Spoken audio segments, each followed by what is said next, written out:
Hello students, a very good morning to all of you. जय श्री कृष्णा, जय श्री राधे। आज के सेशन में हम लोग शुरुआत करने वाले हैं यूनिट 8 से और बात करेंगे लिटरेरी क्रिटिसिज्म को लेकर। सबसे पहले तो ये जान लेना कि सर लिटरेरी क्रिटिसिज्म होता क्या है ना। बहुत सारे लोगों को लगता है कि सर क्रिटिसाइज करना मतलब थोड़ा आलोचना कर लेना जो है वो क्या लिटरेरी क्रिटिसिज्म होगा। जैसे किसी ने किसी भी जो है वो एक राइटर ने कोई वर्क लिखा, हम लोगों ने क्या कह दिया कि नहीं अच्छा है या बुरा है, तो क्या ये लिटरेरी क्रिटिसिज्म है?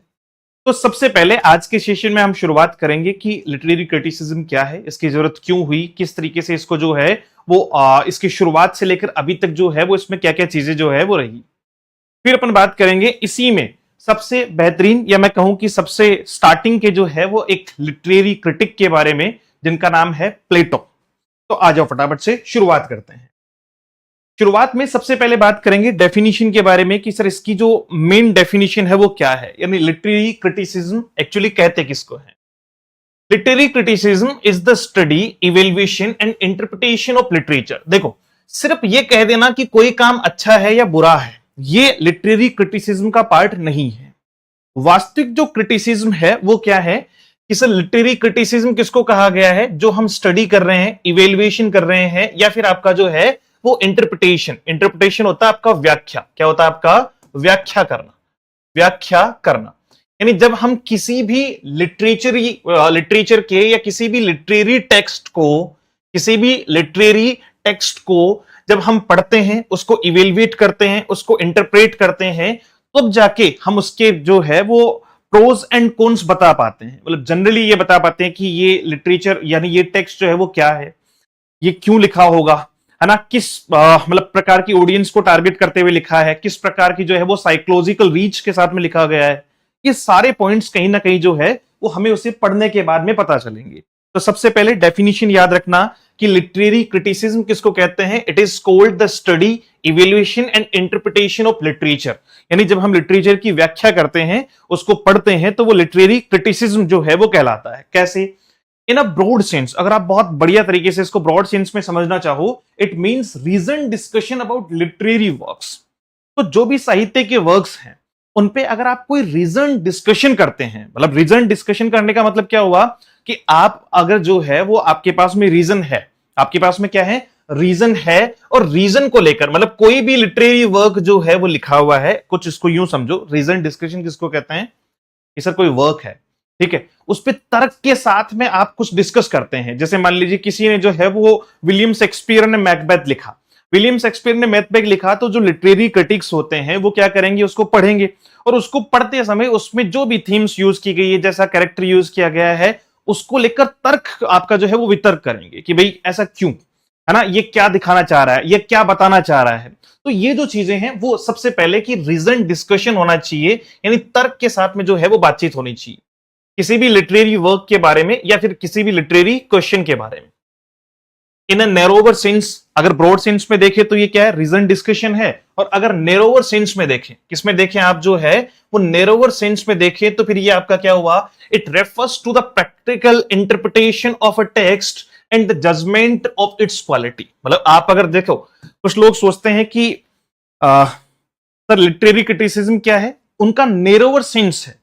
अगर आप ये सोचते हो कि किसी भी वर्क को पढ़ के, आप किसी भी टेक्स्ट को पढ़ के आप उसकी जो है वो क्वालिटी का जजमेंट जो है वो करना चाहते हैं, क्वालिटी को जज करना चाहते हैं कि हाँ अच्छा लिखा है, ये तो इनका वर्क बहुत अच्छा है, विलियम शेक्सपियर का मैकबेथ बहुत अच्छा है, विलियम वर्ड्सवर्थ की ये पोइम बहुत अच्छी है, ठीक है, एस.टी. कोल्डिस का ये वर्क बहुत अच्छा है। तो ये तो क्या हुआ कि सर हमने सिर्फ जज किया है, तो ये इसका एक नैरो सेंस है कि आपने पढ़ा, उसको जज किया। वहीं पे इसका ब्रॉड सेंस क्या है कि रीजन डिस्कशन होना चाहिए, यानी आप तर्क के साथ में जो है वो डिस्कस करो। लिटरेरी क्रिटिसिज्म अगर शॉर्ट में जो है वो बात करें, इसकी और एक और डेफिनेशन छोटी सी कि लिटरेरी क्रिटिसिज्म किसको कहा जा सकता है। It is the systematic study, analysis, interpretation and evaluation of literary works such as poetry, drama and fiction. कि लिटरेरी क्रिटिसिज्म क्या होता है, सिस्टमेटिकली जो है वो पढ़ना, एनालिसिस करना, व्याख्या करना, इंटरप्रिटेशन करना और इवेल्युएट करना किसी भी जो है वो लिटरेरी वर्क को, चाहे वो पोएट्री से, ड्रामा से या फिर फिक्शन से रिलेटेड हो। यानी जब हम किसी भी लिटरेरी वर्क को कैसे करते हैं, सिस्टमेटिकली जो है वो इवेल्युएट करते हैं, डिस्कशन करते हैं, रीजन डिस्कशन करते हैं, that is called literary criticism. अगर सिंपल टर्म की बात करें तो हम कह सकते हैं it is the art of understanding and judging literature. कि लिटरेरी क्रिटिसिज्म क्या है कि सर साहित्य को समझने की एक कला है। साहित्य को समझने की क्या है बच्चे, एक कला है। तो सबसे पहले डेफिनेशन भी बहुत बार एग्जामिनेशन में पूछी जाती है, उसके बाद में क्या ऑब्जेक्टिव है कि अच्छा लिटरेरी क्रिटिसिज्म किया क्यों जाता है। मतलब मैं अगर मान लीजिए किसी वर्क को पढ़ के कुछ जजमेंटल बनना चाह रहा हूं तो मेरा मेन मोटिव क्या होगा, what is the objective, what is the main objective. तो वो क्या है कि जब भी मैं कुछ पढ़ रहा हूं, जब भी मैं कोई लिटरेचर या वर्क पढ़ रहा हूं, टेक्स्ट पढ़ रहा हूं, तो मैं उससे क्या देखना चाहूंगा, तो interpret the meaning of a text. जो भी टेक्स्ट पढ़ रहा हूं उसकी व्याख्या मैं करना चाहूंगा कि उसमें क्या दिया गया है, उसका अर्थ क्या है। तो analyse theme, style and structure. जो भी वर्क है उसकी थीम क्या है, स्ट्रक्चर क्या है, उसको एनालिसिस करना। इवेलुएट करना आपका लिटरेरी क्वालिटी कि वो कितना अच्छा है लिटरेचर में, क्या कितना अच्छा नहीं है। कई बार हम कंपेयर करते हैं कि यार विलियम वर्ड्सवर्थ से ज्यादा बेहतर लिखा है स्टी कोलरिज ने, या उनका ये वर्क उनसे ज्यादा बेहतर लिखा गया है। आपका to understand the author's intention, लिखने वाले का इंटेंशन क्या है इस वर्क के पीछे। To examine the effect on the reader, और साथ साथ में पढ़ने वाले पर इसका जो है वो क्या प्रभाव पड़ेगा। यानी लिटरेरी क्रिटिसिज्म, जब आप किसी भी टेक्स्ट के लिए किसी भी टेक्स्ट को पढ़ते हैं, किसी भी टेक्स्ट का जो है वो लिटरेरी क्रिटिसिज्म जो है वो जानना चाहते हैं, तो आपके मेन ऑब्जेक्टिव क्या होंगे कि सर हम उस टेक्स्ट का मीनिंग हो गया, उसको जो है वो उसके स्टाइल के बेस पे, उसकी फॉर्म के बेस पे, उसके स्ट्रक्चर के बेस पे, थीम के बेस पे जो है वो एनालिसिस करना चाहेंगे, उसमें कितनी क्वालिटी है वो देखना चाहेंगे, और साथ में जो है वो ऑथर का इंटेंशन क्या है और राइटर पर इसका जो है, या सॉरी रीडर पर इसका क्या प्रभाव पड़ेगा। ये हमारा एक मेजर टर्म होता है, ठीक है। तो critic acts as an interpreter, analyst and evaluator. तो एक क्रिटिक का काम क्या हो गया कि इंटरप्रेट करना, यानी व्याख्या जो है वो करना, या फिर एनालिसिस करना, और या फिर इवेल्युएशन जो है वो करना। तो ये सारे काम है किसके, एक लिटरेरी क्रिटिक के। अब बात करते हैं कि सर इसमें कोर क्वेश्चंस, मैंने क्या कहा कि सिर्फ किसी भी वर्क में ये कह देना कि ये अच्छा है ना, आपका जो है वो गुड या बैड कह देना, ये किसी भी अच्छे क्रिटिक का काम नहीं है। कोई भी जो है वो अच्छा क्रिटिक, कोई भी अच्छा लिटरेरी क्रिटिक जो है वो ये नहीं कहेगा कि ये काम अच्छा है या बुरा है। मेजरली जो है एक अच्छा क्रिटिक क्या करता है, good literary critic usually ask, वो उस वर्क को पढ़ के, वो उस टेक्स्ट को पढ़ के क्या करता है, कुछ क्वेश्चंस पूछता है, और वही सही क्रिटिसिज्म है। वही क्या है, आपका सही क्रिटिसिज्म है। जैसे what is the text saying, कि जो उसने पढ़ा है वो कह क्या रहा है, यानी टेक्स्ट है किस बारे में। आपका हाउ डज इट से, इसने ऐसा क्यों कहा। Why it is saying in this way, वो इस तरीके से क्यों कह रहा है, यानी ये जो तरीका उसने अपनाया है ऐसा क्यों कहा गया है। आपका कैसे कहा, क्यों कहा, क्या कहा। What values does it promote और क्वेश्चन, यानी अगर आप जो है वो एक अच्छा लिटरेरी क्रिटिक क्या करेगा, वो ये देखेगा कि ये जो टेक्स्ट है, ये जो वर्क है, वो क्या वैल्यूज जो है वो आपका प्रमोट करना चाहता है, मतलब लोगों को क्या सिखाना चाहता है। What is effects on readers, कि इसको पढ़ने के बाद रीडर्स पर क्या इफेक्ट पड़ेगा। How does it relate its age, उसका जो एज है, उसका जो जनर है, या फिर आपका लैंग्वेज और ट्रेडिशन से किस तरीके से जो है वो क्या कर सकता है, वो रिलेट कर सकता है। तो ये सारी चीजें देखेगा वो कि अच्छा इसने लिखा है तो इसमें मेजरली जो है वो क्या पॉइंट ऑफ व्यू है, क्यों लिखा है, क्या प्रयास किया है, रीडर पे क्या इंपैक्ट पड़ेगा, जो राइटर है उसका साइकोलॉजिकल जो है वो नेचर क्या है, किस एज जो है वो पर्टिकुलर जो है वो एज या जनर के लिए लिखा हुआ है। तो ये सारी चीजें एक लिटरेरी क्रिटिक जो है वो देखता है, और उसके आधार पे किसी भी वर्क को जो है वो क्या करता है, जज करता है। तो सिर्फ गुड या बैड कहना ही एक अच्छे लिटरेरी क्रिटिक का जो है वो बारे में नहीं कह सकते। मतलब एक अच्छा लिटरेरी क्रिटिक वो नहीं होता जो ये कह दे कि साहब हाँ अच्छा है या बुरा है, वो तो रिव्यू हुआ। जैसे आपने मुझसे कोई क्वेश्चन पूछा कि सर ये जो वर्क है वो कैसा है ना, विलियम शेक्सपियर का मर्चेंट ऑफ वेनिस आपने पढ़ाया, या आपने डेविड कॉपरफील्ड जो है वो पढ़ाया, तो वो कैसा है, तो मैंने कह दिया यार बढ़िया है, ठीक है, अच्छा है। जैसे मेरे पर्सनल अगर फेवरेट में से बहुत मैं बात करूं तो बहुत सारे जो है वो ऐसे वर्क है जो मुझे पर्सनली अच्छे लगते हैं, चाहे वो क्रिस्टोफर मार्लो के हुए, विलियम शेक्सपियर के हुए, या फिर बाकी जो है वो राइटर्स के हुए, विलियम वर्ड्सवर्थ हैं, एस्ट्री कोलरिज हैं। तो ये अपने आप में क्या हुआ, मैंने अच्छा और बुरा किस आधार पे कहा, मैंने सिर्फ और सिर्फ रिव्यू कि हाँ मुझे पढ़ने में अच्छा लगा, मुझे कुछ नॉर्मल जो है वो चीजें उसमें अच्छी जो है वो दिखाई पड़ी। मैं कोई क्रिटिकल एनालिस्ट जो है वो नहीं हूं, मैं कोई क्रिटिकल जो है या क्रिटिक जो है वो नहीं हूं कि भाई हाँ लिटरेरी तौर पे यानी साहित्य के लिए मैं जो है वो क्रिटिसिज्म कर रहा हूं, ऐसा मेरा व्यू नहीं है। इसलिए मेरा जो पॉइंट ऑफ व्यू है उसको रिव्यू कहा जाएगा, ना कि लिटरेरी क्रिटिसिज्म। ठीक है, this questions change from age to age, यानी ये जो क्वेश्चन है कि क्या कह रहा है, क्यों कह रहा है, एज या कौन सी ऑडियंस, किस ऑडियंस को टारगेट कर रहे हैं, ये सब टाइम के अकॉर्डिंग जो है वो चेंज हो गए। जैसे पहले सबसे पहले जो है वो बिगिनिंग ऑफ लिटरेरी क्रिटिसिज्म की अगर आप बात करें तो प्लेटो सबसे पहला नाम आता है एंशिएंट ग्रीस के टाइम पे। तो प्लेटो ने जो है वो क्या पूछा कि क्या लिटरेचर मॉरली सेफ है। उन्होंने तो कह दिया था कि भैया पोइट्री जो है वो रीजन नहीं है, इसलिए पोइट्री को उन्होंने एक तरीके से नकल कहा था, इमिटेशन कहा था। याद होगा आपको, मिमेसिस जो है वो हम लोग पढ़ेंगे भी आज भी। फिर एरिस्टोटल आए उनके बाद में, उनके जो है वो शिष्य, उसने कहा, मतलब एरिस्टोटल ने कहा ask how it works as art, मतलब लिटरेचर को कहा कि भाई लिटरेचर जो है वो कला की तरह कैसे काम करती है। तो सबका अलग अलग पॉइंट ऑफ व्यू था। उसके बाद में नए नए क्रिटिक्स आए जिन्होंने जो है वो टेक्स्ट का मीनिंग ढूंढने की कोशिश की। फिर मार्क्सवादी आए, मार्क्स जो है उन्होंने क्या किया, इंटरेस्ट देखने का प्रयास किया। फेमिनिस्ट आए, पोस्ट कॉलोनियल जो है वो क्रिटिक आए। यानी लिटरेचर तो सेम रहा, लेकिन अलग अलग टाइम पर अलग अलग टाइप के जो है वो लोग आए, अलग अलग टाइप के क्रिटिक आए, उनके व्यूज डिफरेंट थे और बाकी जो है वो चीजें क्या थी, सेम थी। यानी अलग अलग लिटरेचर को, सेम लिटरेचर को अलग अलग लेंस से देखा गया। मतलब कहने का अर्थ क्या है कि लिटरेचर सेम है, लेकिन देखने वाले की नजरिया जो है वो अलग अलग है, क्योंकि जैसे जैसे राइटर आए, जैसा उनका विचार थे, उसी हिसाब से उन्होंने उसको किसी भी पर्टिकुलर वर्क को लेकर जो है वो बात करते रहे। ओरिजिन क्या है इसका, हिस्टोरिकल जो है वो ओरिजिन क्या है, तो ओरिजिन की अगर बात करें तो एंशिएंट ग्रीस जो है वो लिटरेरी क्रिटिसिज्म जो शुरुआत हुई, सबसे पहले आपका ग्रीक, उसके बाद में आपका लेटिन, और फिर आपका जो है वो मिडिल इंग्लिश की तरफ हम लोग बढ़ेंगे। तो आपका ओरिजिन और आपका हिस्टोरिकल डेवलपमेंट ये कहता है कि सर इसकी क्लासिकल बिगिनिंग जो है वो प्लेटो और एरिस्टोटल से हुई। फिर आपका मिडाइवल यानी मिडिल इंग्लिश पीरियड, उसके बाद में आपका रेनेशिया आ गया, ठीक है, और जिसपे विलियम शेक्सपियर है, ये सारे लोग आते हैं। इनलाइटमेंट जो है वो क्रिटिसिज्म आया, रोमांटिक क्रिटिसिज्म आया आपका 18th सेंचुरी में। 20th सेंचुरी में जो है वो आपका 20th सेंचुरी जो मॉडर्न क्रिटिसिज्म है। तो ये सब कुछ एक एक करके जो है वो हम लोग पढ़ने वाले हैं। Major modern approaches to literary criticism, मतलब क्या अप्रोच थी, जो लिटरेरी क्रिटिक हैं उनकी अप्रोच क्या थी। तो कुछ 5 मेजर अप्रोच पे जो है वो उन्होंने वर्क किया। जैसे फॉर्मलिस्ट अप्रोच। फॉर्मलिस्ट अप्रोच क्या होती है, ये अभी बेसिक पढ़ा रहा हूं मैं, सिर्फ लिटरेरी क्रिटिसिज्म क्या होता है, उसके कोर ऑब्जेक्टिव क्या है, वो कहां से आया, किस तरीके से जो है वो वर्क करता है, पहले ये पढ़ो।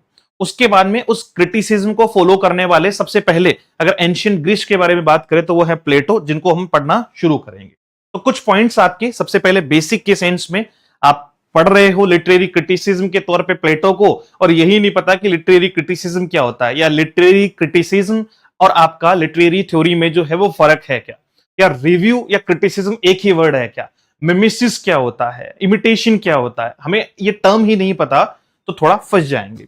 तो सबसे पहले हमने क्या कहा कि सर फॉर्मलिस्ट अप्रोच जो है वो इन लोगों ने अपनाई, जो भी लिटरेरी क्रिटिक्स हुए उन्होंने फॉर्मलिस्ट अप्रोच के बारे में बात की। ये क्या होती है, इसका मेन फोकस क्या होता है, स्ट्रक्चर पे, कि कोई भी जो लिटरेरी टेक्स्ट है उसका स्ट्रक्चर कैसा है, उसकी लैंग्वेज कैसी है, उसमें इमेजरी है, सिंबल्स हैं, स्टाइल है, और आपका जो है वो इंटरनल ऑर्गेनाइजेशन ऑफ टेक्स्ट कैसा है, तो किस फॉर्म पे बेस्ड है, यानी कैसी उसकी फॉर्म है, उसको लेकर फॉर्मलिस्ट अप्रोच के बारे में बात की गई। जिसके बहुत सारे एग्जाम्पल्स मैं आपको आगे पढ़ाऊंगा भी, या इसके बारे में अपन चर्चा भी करेंगे। आप रशियन फॉर्मलिज्म को ले सकते हैं, स्ट्रक्चरलिज्म को ले सकते हैं, नैरेटोलॉजी को ले सकते हैं, या फिर आपका न्यू क्रिटिसिज्म आ गया, स्कीमेटिक्स हो गया, पोस्ट स्ट्रक्चरलिज्म हो गया, डीकंस्ट्रक्शनलिज्म हो गया। तो ऐसे बहुत सारे पार्ट आप जो है लिटरेरी क्रिटिसिज्म देखा जाए तो बहुत बड़ा है, ठीक है, बट हम एक एक करके जो है वो चीजों पे बातचीत कर रहे हैं। तो ये सारे इसी के पार्ट है, फॉर्म के आधार पे, है ना, फॉर्मलिस्ट जो है वो अप्रोच। उसके अलावा हिस्टोरिक जो है वो हिस्टोरिसिस्ट अप्रोच। तो हिस्टोरिसिस्ट अप्रोच क्या होती है कि सर हिस्टोरिकली जोड़ा गया होगा, जाहिर सी बात है, नाम से पता चलता है। इसका रिलेशन किससे है, these relate literature to the time, वो टाइम क्या था, उस टाइम पे हिस्टोरिकली कल्चर क्या था, historical forces in which it was produced. Major examples in new historicism जो है वो आपको किसके दिखाई पड़ेंगे, हिस्टोरिकल अप्रोच के दिखाई पड़ेंगे। फिर आपका पॉलिटिकल अप्रोच, जो पॉलिटिकल जो है वो अप्रोच से रिलेटेड है। जैसे कोई भी स्टडी जो है वो आपका दी स्टडी मतलब ये किसकी स्टडी करता है, आइडियोलॉजी, किस आइडियोलॉजी को हम फॉलो कर रहे हैं। कुछ किस क्लास को, पावर को, एम्पायर को, या फिर आपका सोशल स्ट्रक्चर को। तो ये सब कुछ पॉलिटिकल रिजीम को बताते हैं। ये सब कुछ जो है वो किसको बताते हैं, हिस्टोरिकल एस्पेक्ट को बताते हैं। तो हिस्टोरिसिस्ट अप्रोच हो गई, या फिर आपका जो है वो पॉलिटिकल अप्रोच हो गई। ठीक इसी तरीके से जैसे पॉलिटिकल अप्रोच की अगर बात करें तो इसमें आपको मार्क्सिस्ट जो है वो मार्क्सिस्ट क्रिटिसिज्म हो गया, कल्चरल स्टडीज आपके टॉपिक भी हैं, पोस्ट कॉलोनियल क्रिटिसिज्म हो गया, फेमिनिस्ट क्रिटिसिज्म हो गया, और आपका जो है ये सब कुछ देखने को मिलता है। फिर आपका साइकोलॉजिकल, और उसके बाद में आपका जो है वो रेस, जेंडर और सेक्सुअलिटी जो है वो अप्रोच के बारे में बात की गई है। साइकोलॉजिकल जिसमें आपकी एनालिसिस किसके थ्रू किया जाएगा, माइंड के थ्रू, डिजायर के थ्रू, सिंबल्स के थ्रू, या आपका जो है वो आर्कटाइप के थ्रू, है ना। ये सब कुछ जो है वो क्या होता है, अनकॉन्शियसनेस के थ्रू, कि भाई साइकोलॉजिकली आप क्या सोचते हैं। तो ये उसका मेन फोकस है। और रेस, जेंडर और सेक्सुअलिटी अप्रोच के बारे में बात करें तो ये एग्जामिन करता है अपनी आइडेंटिटी को, मार्जिनलाइजेशन को, रिप्रेजेंटेशन को और सोशल कंस्ट्रक्शन को। तो ये सब के सब जो है वो अलग अलग अप्रोच है जो क्रिटिसिज्म के तौर पे अपनाई गई, यानी अलग अलग भाग में जो है वो क्रिटिसिज्म को जो है वो समझा गया। तो ये सारी अपन धीरे धीरे बातचीत करेंगे। सबसे पहले तो बेसिक के सेंस में मैं आपको बता रहा हूं। अब दो पॉइंट हम लोग और पढ़ लेते हैं। एक ये कि सर लिटरेरी क्रिटिसिज्म जो है वो इंपॉर्टेंट क्यों है, और उसके बाद में हम लोग बात करेंगे किसके बारे में, एक कि लिटरेरी क्रिटिसिज्म और लिटरेरी थ्योरी में क्या फर्क है। ये भी एग्जाम में क्वेश्चन पूछा गया है। Why literary criticism is important, तो क्यों इंपॉर्टेंट है, क्यों हमें इतना कुछ पढ़ना है, उसके जो है वो सारे एस्पेक्ट जानने हैं, उसके बारे में क्यों, कहां, कब, कैसे, किसको, ये सब कुछ पता करना है। तो इसका फायदा क्या है, literary criticism matters because it turns casual reading into disciplined understanding. ये इसलिए जरूरी है क्योंकि एक तो आप कैजुअली पढ़ते हो, जैसे मान लीजिए मैं कोई नॉवेल पढ़ रहा हूं तो मैं बहुत कैजुअली पढ़ूंगा, सिर्फ लर्निंग के या पढ़ने के पर्पज से उसको देख रहा हूं। उसको डिसिप्लिन्ड अंडरस्टैंडिंग में, डिसिप्लिन्ड अंडरस्टैंडिंग में यानी लाइन टू लाइन जो है वो हमें ये पता करना हो कि अच्छा ये राइटर ने क्यों कहा होगा, ये जो है वो कोट क्यों दिया होगा उसने, है ना, किसको रिप्रेजेंटेशन में लेते हुए दिया है, राइटर की भावनाएं कैसी है, साइकोलॉजिकली राइटर क्या सोचता है, लिखने वाला जिसने भी इस टेक्स्ट को लिखा वो क्या सोचता है, वो किस फॉर्मेशन को जो है वो फॉलो कर रहा है, ये सारी चीजें किस अप्रोच को लेकर चल रहा है। It helps us see that literature is not the story और ऑर्नामेंट। अगर हम लिटरेरी क्रिटिसिज्म को फॉलो करते हैं तो हमें पता चलता है कि जो लिटरेचर है वो सिर्फ एक कहानी नहीं है, कोई ऑर्नामेंट नहीं है, it is a complex mode of thought. ये क्या है, लिटरेरी क्रिटिसिज्म क्या है, कॉम्प्लेक्स मोड ऑफ थॉट है, विचारों को कॉम्प्लेक्सिटी के साथ में जो है वो समझना, फीलिंग हो गई, लैंग्वेज हो गई, और आपका कल्चरल पावर, इनको कॉम्प्लेक्सिटी के साथ में जो है वो विचारों में डालना। It also keeps literary tradition alive by constantly rereading. और ये लिटरेरी जो ट्रेडिशन है उसको भी क्या रखती है, एक तरीके से जो है वो चालू रखती है। जैसे री रीडिंग हो गया, दोबारा से बार बार चीजों को पढ़ना, जब बार बार जज करना किसी भी वर्क को। मान लीजिए कोई वर्क है, ठीक है, उसको अभी उसको क्रिटिसाइज किया या अभी उस पर बात की किसने, विलियम शेक्सपियर ने, उसके बाद में विलियम शेक्सपियर से आगे कोई राइटर आए, उन्होंने फिर उसके बारे में बात की, दोनों ने अपने अलग अलग जो है वो क्या दिए, मत दिए।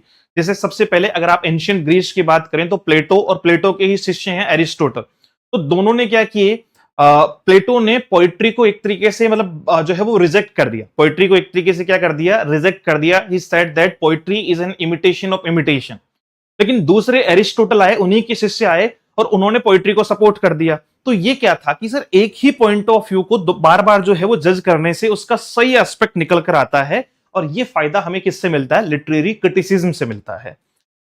कुछ और पिन पॉइंटेड बातें फिर शुरू करते हैं अपन प्लेटो। सबसे पहले तो ये समझ लेना क्रिटिसिज्म और रिव्यू में क्या फर्क है। तो मैंने कहा एक जनरल एस्पेक्ट में पढ़ना, जैसे मान लीजिए मैंने कोई नॉवल पढ़ा तो मैंने पढ़ के आपको ये बताया कि हाँ ये नॉवल अच्छा है या बुरा है, ठीक है, पढ़ने में मजा आया, तो मैंने रिव्यू दिया आपको। मैंने क्या किया है, रिव्यू दिया। A review is usually short, journalistic and immediate. It often tells whether a book is worth reading now. तो मैंने आपको क्या कहा कि भाई कोई भी टेक्स्ट है वो वर्थ रीडिंग है कि नहीं है, आपको पढ़ना चाहिए कि नहीं पढ़ना चाहिए, it means it's a review. But what is criticism, literary criticism is deeper. वो शॉर्ट नहीं होता, वो बहुत डीप होता है, हजार टाइप की जो है वो चीजें उसमें लेकर चलनी पड़ती है। एनालिटिकल है ना, उसमें एनालिसिस करना पड़ता है, इवेल्युएशन करना पड़ता है, स्टडी करनी पड़ती है, जो है वो इंटरप्रिटेशन करना पड़ता है, ये सारी चीजें उसमें लागू होती है। तो वो एनालिटिकल होता है, इंटरप्रेटिव होता है आपका, often theoretical. It may deal with old और new text and ask larger questions about meaning, form, value and tradition. ठीक है, तो ये सारी चीजें आपको जो है वो इसमें देखने को मिलती है जब हम बात करते हैं क्रिटिसिज्म की। तो रिव्यू शॉर्टर है, जबकि क्रिटिसिज्म जो है वो कैसा दिखाई पड़ता है आपको, लेंदी दिखाई पड़ेगा। अगर हम बात करें लास्ट, उसके बाद में पढ़ना शुरू करेंगे प्लेटो को, तो लिटरेरी क्रिटिसिज्म और लिटरेरी थ्योरी दो टाइप की टर्म होती है। एक होता है क्रिटिसिज्म और एक आपकी जो है वो थ्योरी। दोनों में क्या डिफरेंस है, मेजर डिफरेंस जो है वो दोनों का क्या है, ये जरूर समझ लीजिएगा। देखो, एक होती है थ्योरी और एक होता है क्रिटिसिज्म, ठीक है, समझना। Literary criticism is mainly the application of ideas to a literary text, यानी हमने जो भी हमारे विचार हैं, हमारे जो भी विचार हैं, उन विचारों को अप्लाई करना, ये तो क्या हो गया, लिटरेरी क्रिटिसिज्म हो गया।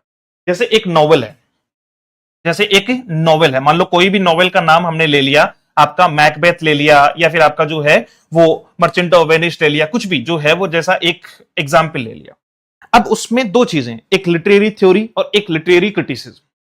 अगर किसी ने उसको कंप्लीटली एनालिसिस किया, मतलब किसी भी राइटर ने कंप्लीटली एनालिसिस किया, या फिर उसको जो है वो क्या किया, स्टडी की, उसको इंटरप्रेट किया, और फिर हमें बताया कि भाई जो उनके विचार थे उनको अप्लाई किया, तो वो क्या है, आपके क्रिटिसिज्म है। वो क्या है, आपके क्रिटिसिज्म है कि भाई यहां विलियम शेक्सपियर क्या कहना चाह रहे हैं, उनके कैरेक्टर्स किस टाइप के हैं, थीम किस टाइप की है, जो है वो मतलब किस ऑडियंस को टारगेट करते हुए किस प्रकार की जो है वो बातचीत वो दिखा रहे हैं। तो ये सब कुछ थॉट ऑफ जो है वो क्या है, आपके थॉट्स हैं जिनको आप अप्लाई कर रहे हो, आइडियाज को अप्लाई करना, आइडियाज को क्या करना, अप्लाई करना।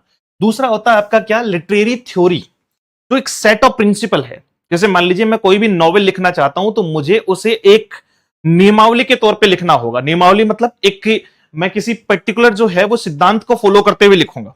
मैं पोइम लिख रहा हूं तो किसी पर्टिकुलर सिद्धांत को फॉलो करते हुए लिखूंगा। तो इसमें क्या होता है, सेट ऑफ प्रिंसिपल्स होते हैं, कॉन्सेप्ट होते हैं और मेथड्स होते हैं। जैसे कोई भी नॉवेल लिखने का मेथड क्या होता है, आपका मेथड्स होंगे, प्रिंसिपल्स होंगे और कॉन्सेप्ट्स होंगे, that explain how literature may be read and interpreted. तो ये बताता है आपको कि लिटरेचर को कैसे पढ़ना है और कैसे जो है वो उसकी व्याख्या करनी है। तो ये जो है वो क्या है, लिटरेरी थ्योरी है, कि लिटरेचर पढ़ना कैसे है और लिटरेचर को समझना कैसे है, व्याख्या कैसे करनी है, ये तो है लिटरेरी थ्योरी। और उसको पढ़ करके, समझ करके आप जो पॉइंट ऑफ व्यू बनाते हैं, आप जो विचारों को अप्लाई करते हैं, वो क्या कहलाता है, लिटरेरी क्रिटिसिज्म कहलाता है। तो दीज आर डिफरेंट एस्पेक्ट, जो है वो डिस्टिंक्शन है इन दोनों में, मतलब दोनों जो है वो अलग अलग चीजें हैं, लिटरेरी क्रिटिसिज्म और थ्योरी दोनों अलग अलग पार्ट हैं, ठीक है। तो ये था सबसे पहले कि सर लिटरेरी क्रिटिसिज्म होता क्या है। मैंने कहा कि लिटरेरी क्रिटिसिज्म किसी भी पर्टिकुलर टेक्स्ट को जो है वो एनालिसिस करना, सिर्फ ये ना कहना कि भाई अच्छा है या बुरा है, ये कहना तो एक तरीके से शॉर्टर रिव्यू होगा, है ना, कि ये वर्थ रीडिंग है, तो वो तो रिव्यू है। लिटरेरी क्रिटिसिज्म क्या कहता है, किसी भी वर्क को जो है वो क्या करना, एनालिसिस करना, इंटरप्रेट करना, पढ़ना, और उसको जो है वो क्या करना, इवेल्युएट करना, और उसके आधार पे अपने विचार देना। जैसे राइटर क्या करता है, राइटर एक अच्छा क्रिटिक जो है वो क्या करता है, माफी चाहूंगा, एक अच्छा क्रिटिक अलग अलग टाइप के क्वेश्चंस पूछता है किसी भी वर्क को पढ़ के, कि हाँ ये वर्क कितना इंपॉर्टेंस है, इस वर्क में जो थीम्स यूज की हुई है वो किस टाइप की है, ये वर्क रीडर्स पे क्या इंपैक्ट करेगा, इस वर्क में राइटर ने क्या कहने का प्रयास किया। तो ये सब कुछ जो है वो किसमें समझ में आएगा आपको, रिव्यू नहीं है, इट्स क्रिटिसिज्म। तो हम बहुत सारे ऐसे जो है वो क्रिटिक्स के बारे में पढ़ने वाले हैं, जिन्होंने लिटरेचर में समय समय के साथ में अलग अलग वर्क्स को लेकर क्रिटिसाइज किया, अलग अलग जो है वो पॉइंट ऑफ व्यू को लेकर क्रिटिसाइज किया। तो उनमें सबसे पहला नाम आता है आपका एंशिएंट ग्रीस, या बिगिनिंग ऑफ लिटरेरी क्रिटिसिज्म की अगर बात करें, जिसकी शुरुआत होती है, तो वो शुरुआत करते हैं सबसे पहले व्यक्ति आपके प्लेटो। सबसे पहले जो है वो राइटर कौन है, क्रिटिक कौन है, आपके प्लेटो हैं। प्लेटो ने सबसे पहले शुरू की, ये जो है वो सुकरात के शिष्य हैं और एरिस्टोटल इनके शिष्य हैं, ठीक है, एरिस्टोटल जो है वो इनके शिष्य हैं। मेजर जो है वो बातचीत आपको प्लेटो के बारे में दिखाई पड़ेगी कि सर इन्होंने पोइट्री को लेकर जो है वो काफी सारी बातें की है। मैंने कहा लिटरेरी टेक्स्ट अलग अलग हो सकता है, फंक्शनाइज हो सकता है, वो पोइट्री हो सकता है, ड्रामा हो सकता है, फिक्शन हो सकता है, कुछ भी हो सकता है। तो सबसे पहले पोइट्री पर इन्होंने क्या किया, कुछ क्वेश्चन मार्क लगाए और एक तरीके से जो है वो क्रिटिसाइज किया। अब क्रिटिसाइज ऐसा नहीं है कि मूड में आया और कुछ भी कह दिया हो, कारण दिए। भाई क्रिटिसिज्म जो भी किया जाएगा, मैंने आपको शुरुआत में एक डेफिनेशन बताई जिसमें मैंने कहा कि आप जब भी क्रिटिसाइज करेंगे तो आपको देना होगा क्या, रीजन, है ना। रीजन आपका जो है वो क्रिटिसिज्म सबसे मेन आपका क्रिटिसिज्म माना जाता है, कारण देना होगा, रीजन। और रीजन को ही अपन क्या कहते हैं, तर्क कहते हैं। रीजन को अपन क्या कहते हैं, तर्क कहते हैं। तो हर चीज को तर्क के साथ, ऐसा नहीं है कि भाई मैं इमोशनली काम कर रहा हूं, मैं तर्क के साथ में काम कर रहा हूं। भाई मैं आपको कहूं कि 2 और 2 4 होते हैं, तो इसका एक तो सीधा मैंने कह दिया, चलो मैं ये तो सबको पता है, मैंने कह दिया 2 और 2 5 होते हैं। तो इमोशनली तो ये हुआ कि सर ठीक है आप कह रहे हो तो मान लेते हैं, लेकिन ये इमोशनली नहीं होना है। आपको तर्क चाहिए कि सर तर्क दो आप, है ना, आप पहले एक्सप्लेन करो कैसे होते हैं। आप अगर प्रूव कर दोगे तो हम मान लेंगे। तो विदाउट रीजन जो है वो क्या नहीं होता, इमोशन से चीजें नहीं चलती। Reason is always reason is always superior to emotion, according to Plato. Plato कहते हैं कि रीजन जो है वो इमोशन से हमेशा जो है वो बेहतर है। और दूसरे, प्लेटो के बारे में बहुत सारी चीजें जो है वो अपन बात करेंगे, इनके वर्क के बारे में बात करेंगे। इनका फेमस वर्क है द रिपब्लिक, या फिर इन्होंने कौन कौन सी जो है वो डेफिनेशंस दी, पोइट्री को लेकर इन्होंने क्या कहा, पोइट्स को लेकर इन्होंने क्या कहा। मतलब पोइट्स को लेकर तो इन्होंने ये कहा कि भगाओ, मतलब इनका एक एक वर्ड है, एक टर्म है यूटोपिया, शायद आपने सुनी हो। यूटोपिया जो है वो किसको कहते हैं, आइडियल वर्ल्ड को कहते हैं। आइडियल जो है वो वर्ल्ड को कहा जाता है एक ऐसा संसार जिसमें आपको लगता है कि सब कुछ सही सही है, सब कुछ अपने हिसाब से आपने बना रखा है, एक ऐसा वर्ल्ड बना रखा है, इमेजरी वर्ल्ड आपका, जिसमें आपको लगता है सब कुछ सही है। तो जो अकॉर्डिंग टू प्लेटो, प्लेटो के अकॉर्डिंग जो उनकी आइडियल जो है वो समाज है, उनका आइडियल सोसाइटी या आइडियल वर्ल्ड है, उसमें पोइट्स तो होने ही नहीं चाहिए। क्यों नहीं होने चाहिए कि साहब, पोइट्स जो है वो क्या करते हैं, थोड़ी शैतानी करते हैं। मतलब वो एक तो तथ्यों को जो है, रीजन की बात नहीं करते हैं, तथ्यों से छेड़छाड़ करते हैं, वो झूठ फैलाते हैं। उन्होंने क्या कहा, झूठ फैलाते हैं। और पॉइंट का खुद का कोई तर्क नहीं होता। पॉइंट सत्य से उतना ही दूर है जितना धरती से जो है वो क्या है, सूरज दूर है। पॉइंट सत्य से उतना ही दूर है। इन्होंने 3 अलग अलग लेयर में समझाया इस बात को कि देखो, एक होती है ट्रुथ, सत्य होता है। फिर हम जो लोग हैं, जो फिजिकल वर्ल्ड वाले लोग हैं, जो भौतिक संसार वाले लोग हैं, वो उसको कॉपी करते हैं। जो वास्तविक सत्य है, जो रियल ट्रुथ है, हम सब उसको कॉपी करते हैं। और फिर ये पॉइंट जो है वो तो हमें भी कॉपी करते हैं। जैसे नेचर, ये क्या है, भौतिक संसार का एक पार्ट है। नेचर क्या है, प्रकृति क्या है, भौतिक संसार का एक पार्ट है। तो एक हो गया ऊपर ऊपर ट्रुथ, फिर हो गया आपका नेचर। और नेचर को लेके किसी जो है वो राइटर ने, जैसे विलियम वर्ड्सवर्थ ने नेचर को लेकर खूब बातें की है, जो रोमांटिक एरा के राइटर्स है, चाहे एस.टी. कोलिंस है, विलियम वर्ड्सवर्थ है, बायरन है, इन्होंने सबने बातचीत की है। तो इन्होंने क्या किया, इन्होंने उसको भी कॉपी कर दिया। यानी एक तरीके से 3 लेयर बना दी, ऊपर ट्रुथ, फिर नेचर, और फिर जो है आपका कॉपी कर लिया पोएट ने।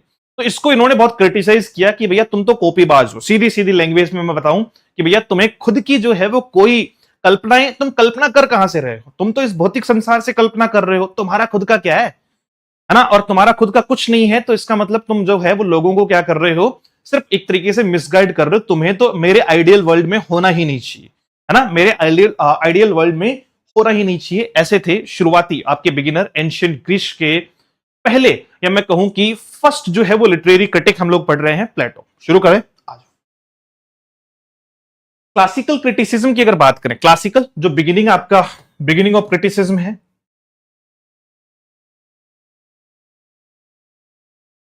बिगिनिंग ऑफ क्रिटिसिज्म है, इसमें एंशियंट अगर ग्रीस की बात करें, किसके बारे में बात करें, एंशियंट अगर ग्रीस के बारे में बात करें, तो एंशियंट ग्रीस जो है वो क्या दिखाता है आपको, एंशियंट ग्रीस जो है वो आपको क्या दिखाएगा, देखो एक सेकेंड, चलो। एंशियंट ग्रीस मतलब जहां से शुरुआत हुई, अरे लिटरेचर में भी तो हमने यही करा है, चाहे पोएट्री पढ़ी हो, चाहे आपका ड्रामा पढ़ा हो, ये सब कुछ हमने कहां से शुरू किया है, ग्रीक, उसके बाद में लैटिन, और उसके बाद में जो है वो इंग्लिश की तरफ हम लोगों ने जो है वो डेवलपमेंट लिया है। तो सबसे पहले व्यक्ति का नाम आपका, या सबसे पहले जो है वो क्रिटिक का नाम है प्लेटो, जिनका जन्म 427 से 347, हालांकि ये थोड़ा सा जो है वो अप्रोक्सीमेटेड है। ऐसा कहा जाता है कि इनका जो जन्म है वो 427 से 423, और इधर जो है वो आपका, मैं दोबारा लिख देता हूं, 427 से 423, और इस साइड में 347 या 348 जो है वो मृत्यु बताई गई है, बीसी। ठीक है, तो ये प्रैक्टिकल नहीं है, ये आपको अलग अलग जगह जो है वो अलग अलग दिखाई पड़ेगी। इसके बीच में 427 से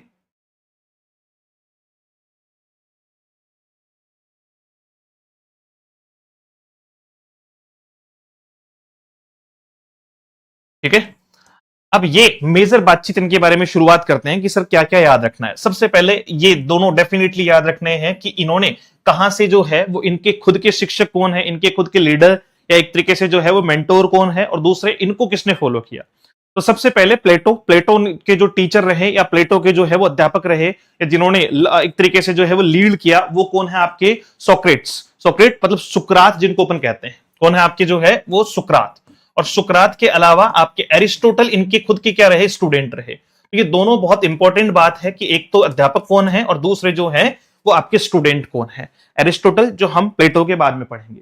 प्लेटो is the founder of Western philosophy. अगर मैं वेस्टर्न फिलोसफी के बारे में बात करूं, अगर मैं वेस्टर्न फिलोसफी के बारे में बात करूं तो फाउंडर किसे कहा जाता है, प्लेटो को कहा जाता है। Who is the founder of Western philosophy, तो आप कहेंगे Plato is the founder of Western philosophy and the first major literary critic. और अगर पहले मेजर लिटरेरी क्रिटिक के बारे में बात करें तो वो कौन है आपके, प्लेटो। वो आपके कौन है, प्लेटो है पहले क्रिटिक। हालांकि क्रिटिसिज्म को लेकर इनमें और भी बातचीत हम लोग करेंगे, बट पहले क्रिटिक के तौर पे इनको एक्सेप्ट किया गया कि लिटरेचर में एंशिएंट ग्रीस से पहले यानी बिगिनिंग, या फिर मैं कहूं कि आपका जो है वो क्लासिकल अगर क्रिटिसिज्म की बात करें तो वो प्लेटो आते हैं। प्लेटो के जो टीचर हैं वो आपके कौन है, सुकरात हैं। और प्लेटो के स्टूडेंट जो है वो कौन है, एरिस्टोटल हैं। इनको क्या कहा गया, वेस्टर्न फिलोसफी का फाउंडर कहा गया, और साथ में जो है वो फर्स्ट मेजर लिटरेरी क्रिटिक भी कहा गया। इनके कुछ मेजर वर्क्स में से जो आपको सबसे ज्यादा दिखाई पड़ता है, जो आप इमिटेशन पढ़ते हो, नकल पढ़ते हो, मेमिसिस पढ़ते हो, ये सब कुछ कहां से लिया गया है, द रिपब्लिक से लिया गया है। अच्छा, सबसे पहले Plato wrote in the form of dialogue. Plato ने जो भी लिखा वो किसकी फॉर्म में लिखा, डायलॉग की फॉर्म में लिखा। डायलॉग में कितने लोग होते हैं, दो लोग होते हैं जनरली, मतलब आपस में जो है वो बातचीत करते हुए आपको दिखाई पड़ेंगे। ठीक है, तो डायलॉग की फॉर्म में इन्होंने लिखा। दूसरा, इनके जो मेजर वर्क्स हैं उनमें सबसे इंपॉर्टेंट है आपका कौन सा, मोस्ट इंपॉर्टेंट है रिपब्लिक, जो मैं आपको पढ़ाऊंगा अभी। कंप्लीट जो इनका आइडियल वर्ल्ड है, जो रिपब्लिक है, वो इनका क्या है आपका आइडियल वर्ल्ड। एक ऐसे संसार आपका जो है वो यूटोपिज्म दिखाया गया है। एक ऐसे संसार के बारे में बात की गई है जहां इन्होंने इमेजरी, सब कुछ इमेजरी बना रखा है।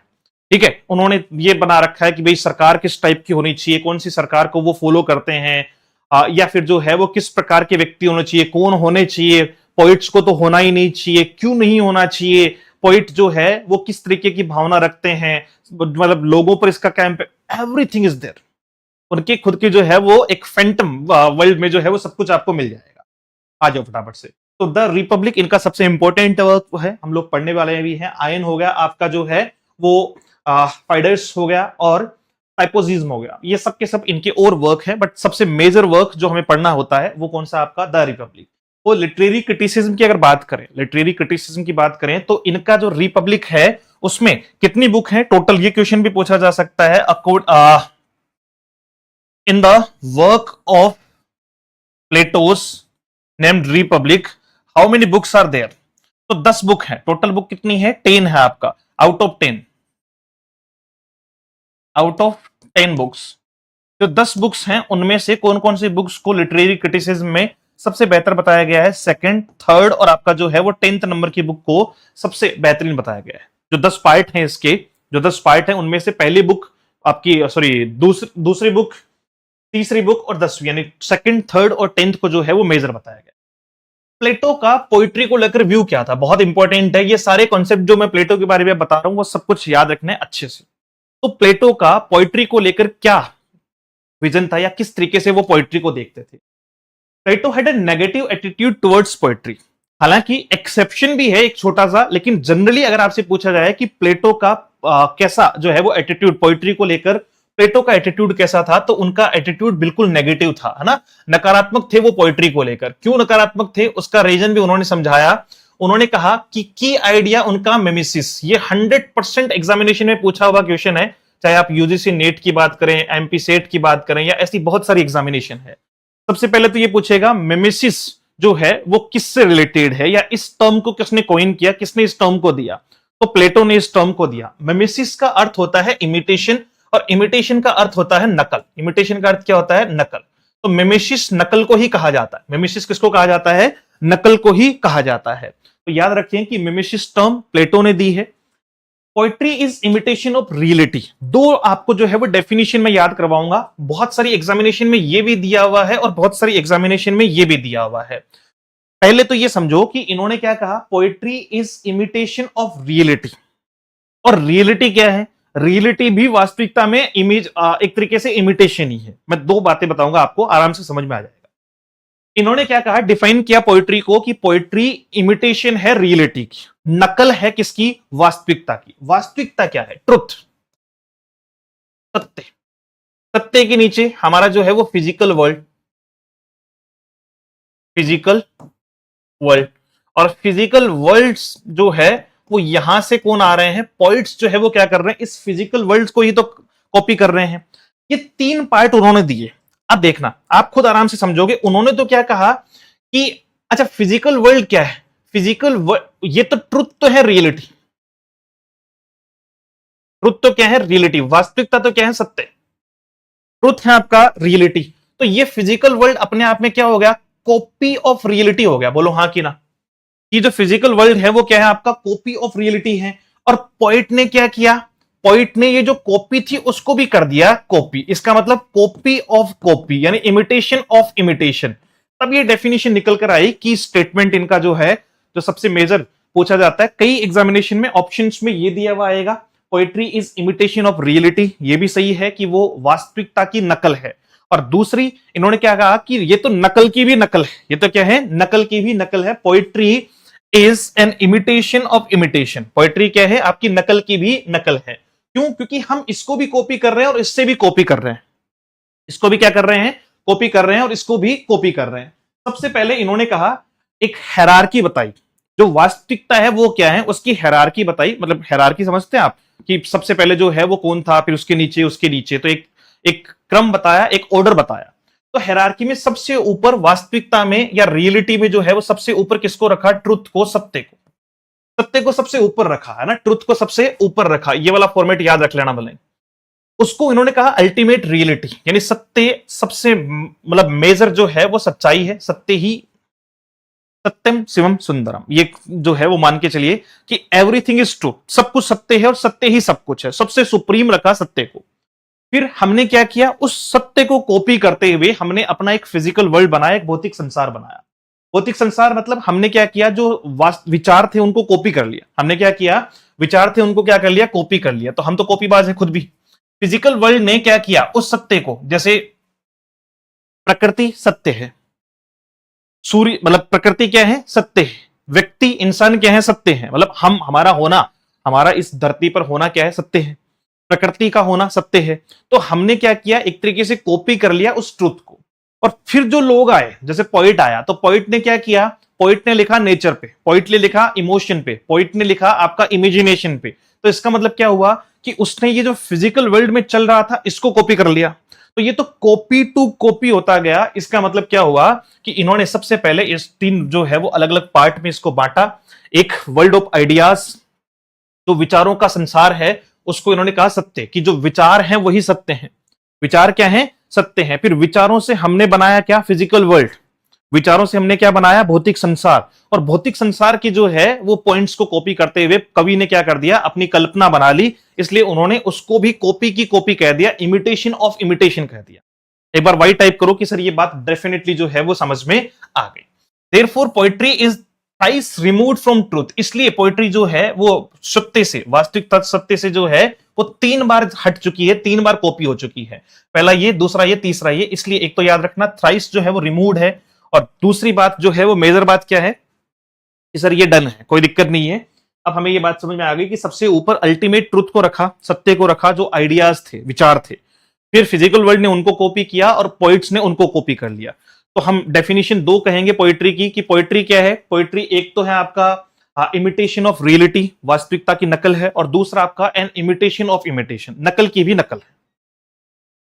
थ्योरी ऑफ मिमेसिस, पहला क्वेश्चन ये पूछा जाएगा आपका, थ्योरी ऑफ मिमेसिस किसने दी? तो मिमेसिस की थ्योरी जो है वो प्लेटो ने दी। मिमेसिस कहते किसको है? इमिटेशन यानी नकल को कहते हैं। लिटरेचर इज मिमेसिस, कि जो साहित्य है वो सब कुछ क्या है? नकल है। इन्होंने क्या कहा? साहित्य नकल है। भाई आपका साहित्य कोई आपने ऐसा थोड़ी है कि वास्तविकता थोड़ी कह रहे हो, आपने तो कुछ इमेजिन किया है, आपने तो कुछ अपने हिसाब से बनाया है, आपने तो कुछ कॉपी किया है इस फिजिकल वर्ल्ड से। इस फिजिकल वर्ल्ड से वो सत्य थोड़ी है, साहित्य सत्य थोड़ी है। आपने क्या किया, इस फिजिकल वर्ल्ड से कॉपी कर लिया, तो साहित्य भी एक इमिटेशन है। Literature is also an imitation, it does not create truth. साहित्य कभी भी सत्य नहीं बनाता है, इट ओनली कॉपीज अपीयरेंस। साहित्य सिर्फ उसको कॉपी करता है जो उसको दिखाई पड़ता है। साहित्य खुद कभी भी सत्य नहीं बनाता, ये सिर्फ उसको क्या करता है, कॉपी करता है जो उसको दिखाई पड़ रहा है। और ये जो की स्टेटमेंट है वो याद रखना, जो प्लेटो ने दिया, poetry is an imitation of imitation. अब सुनो, poetry, plateaus charge against poetry. Poetry को लेकर इनके विचार क्या थे? इन्होंने तीन प्रकार के जो है वो आरोप लगाए पोइट्री पर। पोइट्री पर तीन प्रकार के जो है वो आरोप लगाए और उसको रिजेक्ट कर दिया कि देखो पोइट्री क्या क्या करती है। पोइट्री को नेगेटिवली इन्होंने सोचा, नेगेटिव इंपैक्ट या नेगेटिव बिहेवियर, नेगेटिव एटीट्यूड जो है वो पोइट्री के प्रति था। तो इन्होंने क्या किया, तीन अलग अलग जो है वो आधार पे इन्होंने पोइट्री को क्रिटिसाइज किया। पहला कहा कि भाई पोइट्री जो है वो मॉरली ऑब्जेक्टिव है, मॉरल जो है वो पोइट्री में नहीं है। एथिकल पोइट्री बात नहीं करती है। पोइट्री क्या करती है, poetry presents immoral image of gods and heroes. कि पोइट्री यानी जो है वो पोइम क्या करती है, कविताएं क्या करती है, जो भगवान है और जो हीरोज हैं उनकी एक इमोरल इमेज जो है वो प्रदर्शित करती है। क्योंकि बहुत सारी पोइट्री में, जैसे अगर हम बात करें उस समय पे, तो ग्रीक के जो एपिक्स हैं, ग्रीक महाकाव्य हैं, उसमें भगवान को गलत दिखाया गया था। तो इन्होंने क्या कहा कि पोइट्री के माध्यम से भगवान को जो है वो गलत दिखाया जा रहा है, गलत रिप्रेजेंटेशन दी जा रही है, इसलिए वो मॉरली बिल्कुल करेक्ट नहीं है, वो इमोरल है। तो एक तो मॉरल ऑब्जेक्शन के आधार पर इन्होंने इसको रिजेक्ट कर दिया। It negatively influences society and youth. उससे क्या होगा कि जैसी इमेज आप पोइट्री के माध्यम से क्रिएट करोगे तो समाज और युवा वैसे ही उस जो है वो बातचीत को मानते हुए उसको फॉलो करना शुरू कर देगा। क्यों? क्योंकि आपने पोइट्री के माध्यम से क्या दिखाया है, जो गॉड्स हैं, जो भगवान है, उनको गलत बिहेव करते हुए दिखाया है। ग्रीक ऐसी कई सारी जो है वो ग्रीक महाकाव्य हैं जिनमें जो ग्रीक समय में इन्होंने जो पढ़े या इनके जो है वो थ्रू रहे, तो उसमें क्या दिखाया गया कि इन्होंने कहा कि भाई आपने बहुत सारे वर्क में, महाकाव्य में, पोइट्री में क्या दिखाया, भगवान को गलत दिखाया। इससे क्या होगा, नैतिकता का हनन होगा, नैतिकता जो है वो घटेगी, और जो लोग इसको पढ़ेंगे, जो लोग इसको कॉपी करेंगे, वो क्या होंगे, इसी को फॉलो करेंगे। इसलिए मॉरली तो ये बिल्कुल भी जो है वो ठीक नहीं है, तो मैं इसको रिजेक्ट करता हूं। दूसरा उन्होंने कारण दिया इंटेलेक्चुअली, कि ज्ञान भी नहीं है, तुम जो दे रहे हो ना वो तुम्हारा खुद का तो ज्ञान है नहीं, तुम तो खुद कॉपीबाज हो। मतलब मैं ये नहीं कह रहा, ये प्लेटो कह रहे हैं। क्या कह रहे हैं, poetry does not provide true knowledge, कि ये कभी भी जो है वो सही नॉलेज नहीं देती है। पोइट्री सही नॉलेज नहीं देती है। Poets lack rational understanding. Poets की खुद की जो है वो बिल्कुल भी समझ नहीं होती है, वो सब कुछ कॉपी करके देते हैं। Plato says the poet is inspired not knowledgeable. Plato क्या कहते हैं कि पोइट इंस्पायर्ड है, ना कि जो है वो ज्ञानी। मतलब पोइट ने तो सब कुछ इंस्पिरेशन से लिखा है, किसी चीज को देखते हुए उन्होंने लिखा, नेचर को देखा लिख दिया। उन्होंने जो है वो किसी महाकाव्य को देखा या उसको देखा, कहानी देखी, उसको लिख दिया। तो वो इंस्पायर्ड है, ना कि नॉलेजेबल। इसलिए उन्होंने इंटेलेक्चुअलिटी भी इसको एक तरीके से डिनाई कर दिया। तीसरा पॉइंट रहा इमोशनल ऑब्जेक्शन। इमोशनली ऑब्जेक्ट कैसे किया, पोइट्री एक्साइट्स इमोशन एक्सेसिवली। कि पोइट्री में जो इमोशंस है, हमारे जो इमोशंस हैं, वो क्या आते हैं, बहुत ज्यादा जो है वो एक्सेसिव हो जाते हैं। पोइट्री से इमोशंस हमारे, मतलब पोइट्री से इमोशंस की क्या हो जाती है, अति हो जाती है, एक्सेसिव हो जाती है।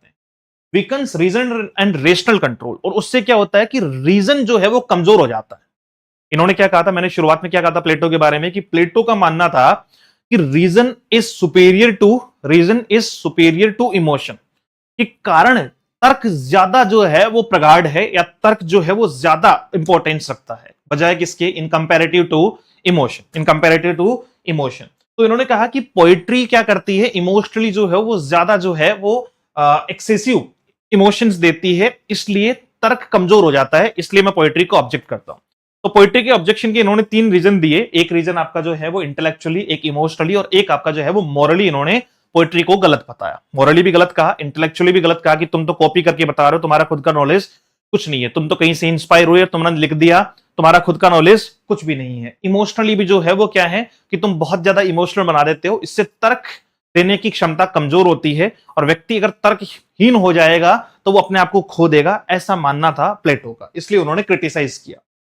प्लेटो का जो आइडियल स्टेट है, मैंने कहा था प्लेटो का खुद का एक आइडियल स्टेट है, उन्होंने खुद का जो एक यूटोपिया, आपका एक ऐसा संसार जो है वो बना रखा है जिसमें वो क्या चाहते हैं कि सब कुछ उनके अकॉर्डिंग हो। और उस संसार में उन्होंने क्या कहा, रीजन जो है वो इमोशन को डोमिनेट करता है, यानी रीजन बड़ा है इमोशन से। और साथ साथ में एक और बातचीत, पोइट्री डिस्टर्ब्स दिस बैलेंस, और इसकी वजह से मतलब रीजन को इमोशन से ज्यादा प्रभावी बताया है। और ये कहते हुए उन्होंने क्रिटिसाइज कर दिया कि नहीं, आपकी वजह से, इसकी वजह से, पोइट्री की वजह से जो है वो रीजन में इंस्टेबिलिटी आएगी, रीजन में जो है वो इम्बैलेंस हो जाएगा रीजन। चलो, थ्योरी ऑफ इंस्पिरेशन है ना, कुछ इंस्पिरेशन की थ्योरी जो है कि भाई इनको इंस्पिरेशन कहां से मिली, कैसे मिली, ये सारी बातें। मतलब वो क्या कहते हैं, इन्होंने क्या कहा, देखो सुनो, इन्होंने क्रिटिसाइज किया, ऑब्जेक्ट किया, मतलब एक तरीके से विरोध किया, क्या कहते हुए कि पोइट्री मॉरली है गलत, इंटेलेक्चुअली बिल्कुल ठीक नहीं है, और इमोशनली भी बिल्कुल ठीक नहीं है। फिर इन्होंने ये भी कहा कि तुम जो इंस्पिरेशन लेते हो, तुम जो इंस्पिरेशन लेते हो वो आती कहां से, theory of inspiration, theory of inspiration. इन्होंने कहा कि भैया पोइट्स भैया, पोइट भैया, जो तुम पोइट्री लिखते हो वो इंस्पायर्ड है, तुम्हारी नॉलेज तो है नहीं, तुमने तो इंस्पिरेशन ली और उससे क्या लिखी, एक पोइट्री लिखी, तो तुम्हारी इंस्पिरेशन आती कहां से है। पोइट का मानना, प्लेटो का मानना है, प्लेटो का जो इमेजरी वर्ल्ड है या प्लेटो का जो आइडियल वर्ल्ड है, उसमें उनका मानना है, Plato believes poet writes under divine inspiration, कि पोइट्स लिखते किसकी वजह से हैं, देवीय शक्ति की वजह से लिखते हैं, देवीय जो है वो शक्ति की वजह से लिखते हैं, डिवाइनली इंस्पिरेशन इनको मिलती है तब ये लोग लिख पाते हैं। डिवाइनली क्या होते हैं, ये इंस्पायर होते हैं तब ये लोग लिख पाते हैं। Poet is like a medium not a creator, poet तो सिर्फ एक माध्यम है ना कि क्रिएटर। बहुत गजब लाइन दी इन्होंने, poet is like a medium not a creator, who said this, so Plato said this, कि पोइट एक माध्यम है ना कि क्रिएटर। उसको क्या होता है कि कुछ विचार हैं, कुछ देवीय जो है वो आपकी क्या है, आपका डिवाइन इंस्पिरेशन है, वहां से आपको कुछ विचार आए, आप एक माध्यम हो जो माध्यम को क्या कर दोगे, लोगों तक पहुंचा दोगे, वो उन विचारों को लोगों तक पहुंचाने का काम है पोएट का। इसलिए उन्होंने कहा कि तुम निर्माता नहीं हो, तुम्हारे जो इंस्पिरेशन है वो तुम्हें कहां से मिल रही है, डिवाइन से मिल रही है, प्रकृति से मिल रही है। मतलब प्रकृति का मतलब डिवाइन, यानी कुछ देवीय शक्तियां जो है वो तुम्हें क्या कर रही है, इंस्पिरेशन दे रही है। तो उन्होंने एक तरीका बताया, उन्होंने एक चेन बताई कि होता क्या है, कि डिवाइन क्या करती है, चेन ऑफ इंस्पिरेशन कहां से आती है, कि भगवान तुम्हें क्या करता है, भगवान सबसे पहले जो है वो म्यूज को इंस्पायर करता है। म्यूज मतलब, म्यूज होती है आपकी मां सरस्वती,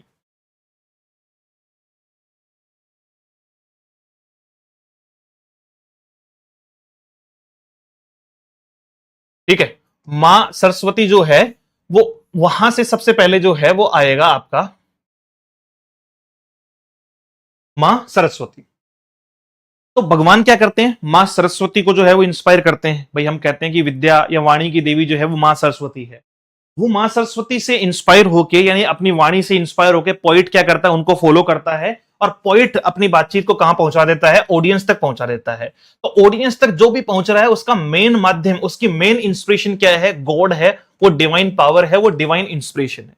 इसलिए इन्होंने ये कहा कि तुम्हारा खुद का कुछ नहीं है, इमोशनली, इंटेलेक्चुअली और आपका जो है वो मॉरली तुम कुछ नहीं कर रहे, पोइट्री ठीक नहीं है। ये जितना भी है, तुम्हें जो इंस्पिरेशन भी मिल रही है, you are inspired, you are a medium not a creator, तुम एक मीडियम हो ना कि क्रिएटर।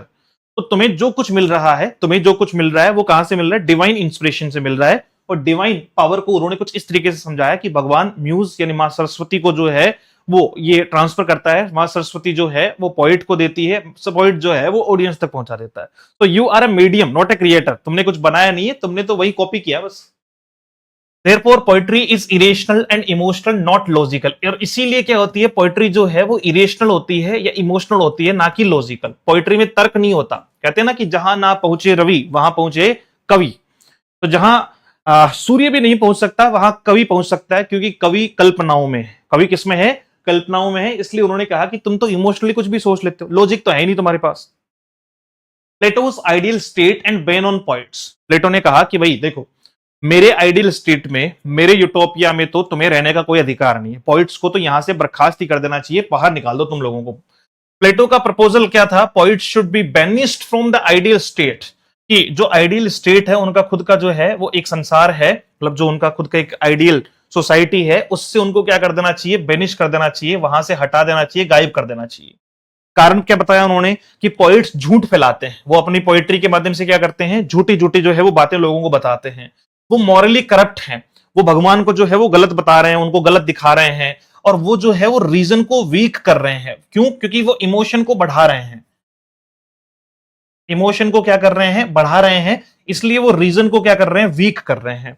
तो पोइट्स को हटा दो, पोइट्स को जो है वो अपने आइडियल संसार में तो वो नहीं रखना चाहते। वो कह रहे हैं कि भाई ये झूठ बोलते हैं, ये लोगों को पागल बना रहे हैं, मतलब लोगों को जो है वो मॉरली एक तरीके से ये दिखा रहे हैं कि भगवान ऐसे, ईश्वर ऐसे, ईश्वर ऐसे, तो ये तो गलत है, मॉरली भी ये करप्टेड है, और जो है वो आइडियोलॉजिकली भी ये ठीक नहीं है, इसलिए इनको मैं मेरे संसार में जगह नहीं दे सकता। I want to banish them, I want to banish them.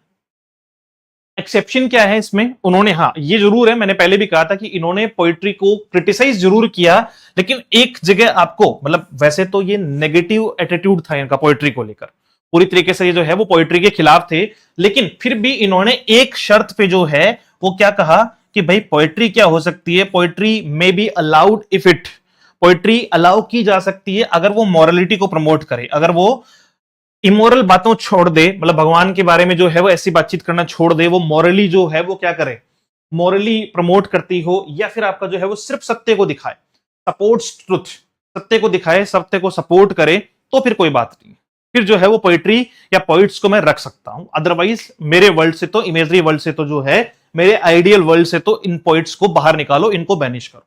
Done. दो बातें और उसके बाद में हम लेकर चलेंगे इनका इंपॉर्टेंट वर्क द रिपब्लिक, फिर करेंगे प्लेटो के बारे में खत्म बातें। Plato as the first literary critic, जानते हैं सब लोग कि प्लेटो जो है वो क्या है, पहले लिटरेरी क्रिटिक है ये आपका, डिस्पाइट अपोजिंग पोइट्री, हालांकि इन्होंने जो है वो पोइट्री को अपोज किया। Plato is considered the first literary critic. पहली बात तो जो वेस्टर्न फिलोसफी है उसके फाउंडर हैं, वेस्टर्न फिलोसफी के फाउंडर हैं आपके प्लेटो। एंशियंट ग्रीस में पहले राइटर हैं या पहले क्रिटिक हैं, पहले फॉर्मल क्रिटिक हैं आपके प्लेटो। तो प्लेटो को क्या कहा गया, despite opposing poetry Plato is considered the first literary critic, पहले जो है वो लिटरेरी क्रिटिक इनको कहा गया। कारण क्या बताया गया, बिकॉज रेज्ड फंडामेंटल क्वेश्चंस। क्यों? क्योंकि भले ही इन्होंने पोइट्री को लेकर जो है वो अपनी तरफ से ऑब्जेक्टिव जो है वो ऑब्जेक्शंस दिए, बट इन्होंने वो जो जनरली एक क्रिटिक जो क्वेश्चन पूछता है वो इन्होंने पूछे, इसलिए इनको क्या कहा गया, पहला जो है वो लिटरेरी क्रिटिक कहा गया। इन्होंने पूछा कि भैया लिटरेचर क्या है, साहित्य है क्या, पोइट्री है क्या, पर्पस क्या है आपका, what is effects on society, संसार पे या फिर आपका समाज पे इसका क्या फर्क पड़ेगा। तो उन्होंने एक सिस्टमेटिक लिटरेरी जो है वो एनालिसिस करना शुरू किया, इसलिए इनको क्या कहा जाता है, पहला आपका लिटरेरी क्रिटिक कहा जाता है। लास्ट इनके बारे में कि क्रिटिकल इवेल्युएशन जो है वो इनका कैसा था, यानी जो भी इन्होंने इवेल्युएट किया, जो भी इन्होंने जो है वो असेसमेंट किए, वो किस टाइप का था। तो स्ट्रेंथ क्या दिखी प्लेटो की, जो है वो स्ट्रेंथ क्या है, फर्स्ट सिस्टमेटिक क्रिटिक कहते हैं इनको, सही है। एम्फेसिस मॉरल फंक्शन और लिटरेचर, इन्होंने कहा कि भैया लिटरेचर में मॉरलिटी होनी चाहिए, लिटरेचर में क्या होनी चाहिए, मॉरलिटी होनी चाहिए, तुम इमोरलिटी जो है वो नहीं ला सकते। रेस्ड की फिलोसफिकल क्वेश्चंस, और इन्होंने जो शुरुआती की फिलोसफिकल क्वेश्चंस है उनको पूछा। ये तो इनके क्रिटिकल रिसेप्शन के तौर पे जो है वो क्या रही, इवेल्युएशन के तौर पे स्ट्रेंथ रही, लेकिन कमजोरियां भी रही, और वो क्या थी, ओवरली होस्टाइल टू पोइट्री, कुछ ज्यादा ही, भाई को कुछ ज्यादा ही गुस्सा आ गया पोइट्स पे और पोइम्स पे, यानी पोइट्री को इन्होंने थोड़ा ज्यादा ही क्या कर दिया, overly hostile to poetry. Angerness इनका पोइट्री के प्रति या पोइट्स के प्रति कुछ ज्यादा ही दिखाई पड़ता है, ये ओवर हो गया थोड़ा सा, है ना, ओवर रिएक्ट कर दिया इन्होंने, ये इनका नुकसान रहा कि भाई उन्होंने पूरी तरीके से मतलब पोइट्स को और पोइट्री को खत्म ही कर दिया। उन्होंने साफ साफ कह दिया कि तुम कॉपी कर रहे हो, तुम क्या कर रहे हो, कॉपी कर रहे हो, you are a medium. Poet को क्या कहा, you are a medium not a creator, तुम सिर्फ एक माध्यम हो, क्रिएटर नहीं हो। तुम्हें ऊपर से जो है वो क्या आता है, जैसे उन्होंने एक प्रोसेस बताई, जैसे गॉड हो गया, गॉड के बाद में आपका जो है वो म्यूज मां सरस्वती हो गई, कि भगवान जो है वो डिवाइन इंस्पिरेशन देता है मां सरस्वती को, वो देती है पोइट को, और पोइट अपनी भावनाओं को, विचारों को ऑडियंस तक पहुंचा देता है। तो तुम हो क्या, है ना, तुमने क्या किया, तुमने तो विचारों को कॉपी किया है, you are a medium not a creator. और भी बहुत सारी चीजें जो है वो पोइट या पोइट्री को लेकर उन्होंने एक तरीके से अपोज की। तो उनका ओवर जो पोजीशन है या ओवर जो एंगर है वो कहीं ना कहीं दिखाई पड़ता है, उनकी कमजोरी दिखाई पड़ती है। इग्नोर्ड क्रिएटिव इमेजिनेशन, कि जो क्रिएटिव इमेजिनेशन है कि भाई प्रकृति तो है, पहले भी थी, है ना, आज के जो है वो लाखों करोड़ों साल पहले भी प्रकृति थी, लेकिन पोइट्स ने क्या किया, इसको इमेजिनेशन के तौर पे ढालना शुरू किया। पोइट्स ने कल्पना में लाके जो है वो इसके बारे में बात करना शुरू की। उसको भी उन्होंने नकार दिया कि ना, तुम तो नकलची हो। इमेजिनेशन जो उनकी खुद की पावर है उसको भी उन्होंने नकार दिया। और साथ साथ में उन्होंने क्या किया, आपका just art only on moral grounds. उन्होंने जो कला है, जो पोइट्स की कला है, उसको सिर्फ मॉरल ग्राउंड के तौर पे उन्होंने जस्टिफाई किया, ना कि आपका जो है वो रियलिटी में। तो ये सारे उनकी स्ट्रेंथ और आपकी क्या रही, उनके लिमिटेशंस रही। तो ये सारी चीजें हमारी बातचीत हुई किसके बारे में, प्लेटो के बारे में। सबसे पहले हमने पढ़ा लिटरेरी क्रिटिसिज्म क्या होता है, उसकी डेफिनेशन पढ़ी। लिटरेरी क्रिटिसिज्म और लिटरेरी जो है वो थ्योरी में क्या डिफरेंस है, रिव्यू और आपका जो है वो लिटरेरी क्रिटिसिज्म क्या डिफरेंस है, लिटरेरी क्रिटिसिज्म के ऑब्जेक्टिव क्या होते हैं, लिटरेरी क्रिटिसिज्म में एक अच्छा क्रिटिक जो है वो किस टाइप के क्वेश्चंस पूछता है, वो किस फॉर्म को फॉलो करता है। उसकी मेजर डेफिनेशन में हमने कहा कि सर लिटरेरी क्रिटिसिज्म मतलब किसी भी जो है वो टेक्स्ट को क्या करना, किसी भी टेक्स्ट को जो है वो इवेल्युएट करना, इंटरप्रेट करना, स्टडी करना और उसके बारे में जो है वो क्या करना, जानकारी लेना। ये सब कुछ लिटरेरी क्रिटिसिज्म का पार्ट आता है। स्टडी हो गई आपका जो है वो, स्टडी कर लिया हमने, इवेल्युएट कर लिया हमने, इंटरप्रेट कर लिया, ये सब उसी के पार्ट है। फिर हमने कहा प्लेटो के बारे में बात हुई। प्लेटो को हमने पहला जो है वो दार्शनिक कहा, या पहला जो है वो क्लासिकल क्रिटिसिज्म का पार्ट कहा, जो एंशिएंट ग्रीस के हैं, वेस्टर्न फिलोसफी के फाउंडर हैं और पहले क्रिटिक हैं। इनके अध्यापक यानी इनके टीचर जो है वो सुकरात रहे, सोक्रेट्स। और अगर बात करें किसके बारे में, इनके स्टूडेंट, तो वो एरिस्टोटल रहे, जो हम इनसे आगे पढ़ेंगे। इनका इंपॉर्टेंट वर्क द रिपब्लिक है, जो 10 अलग अलग पार्ट में है, 10 बुक में है। उसमें से दूसरी, तीसरी और 10वीं बुक जो है वो सबसे ज्यादा इंपॉर्टेंट है। इनका जो आइडियल वर्ल्ड है द रिपब्लिक में, इन्होंने अपने एक आइडियल, एक ऐसे यूटोपियन जो है वो फॉर्मेट के बारे में बात की। यूटोपिया टर्म मैंने आपको बताई, जिसमें एक इमेजिनरी वर्ल्ड होता है, एक ऐसा संसार जो सब कुछ अच्छा अच्छा ही लगता है कि सब सही है, मैं सब कुछ अच्छा अच्छा ही रखूंगा, एक ऐसी सोसाइटी बनाऊंगा जिसमें सब कुछ अच्छा हो। तो उसके सेंस में इन्होंने जो है वो सब कुछ कहां से लिया, द रिपब्लिक से लिया। फिर प्लेटो ने पोइट्री को लेकर जो है वो अपना रिव्यू दिया, और रिव्यू देते हुए उसको सबसे पहले तो कहा कि पोइट्री इमिटेशन है। मिमेसिस टर्म इन्होंने दी प्लेटो ने। मिमेसिस को 2-3 क्वेश्चन लगातार पूछ सकता है, मिमेसिस प्लेटो ने दी। मिमेसिस का मीनिंग इमिटेशन, इन्होंने डेफिनेशन दी, एक तो द इमिटेशन ऑफ रियलिटी की वास्तविकता की नकल है। फिर इन्होंने पोइट्री को 3 मतलब एक तरीके से जो है वो पोइट को क्या कहा कि तुम रियलिटी से 3 टाइम्स दूर हो।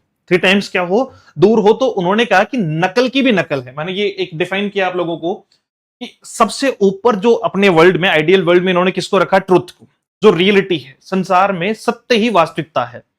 फिर हमने उस सत्य को फॉलो करते हुए, उन आइडियाज को फॉलो करते हुए एक फिजिकल वर्ल्ड बनाया, एक भौतिक संसार बनाया। और उस भौतिक संसार को फॉलो करते हुए इन्होंने, आर्ट ने मतलब या पोइट्स ने क्या की, मतलब कला ने क्या किया, उसको कॉपी कर लिया। तो ये कॉपी का भी कॉपी है। हमने कॉपी की रियलिटी को और इन्होंने कॉपी कर लिया हमें। इसका मतलब कॉपी ऑफ कॉपी। इसलिए इन्होंने एक डेफिनेशन जो है वो, इनकी की डेफिनेशन क्या कही जाती है, poetry is the imitation of imitation. तो ये दोनों डेफिनेशन सही है।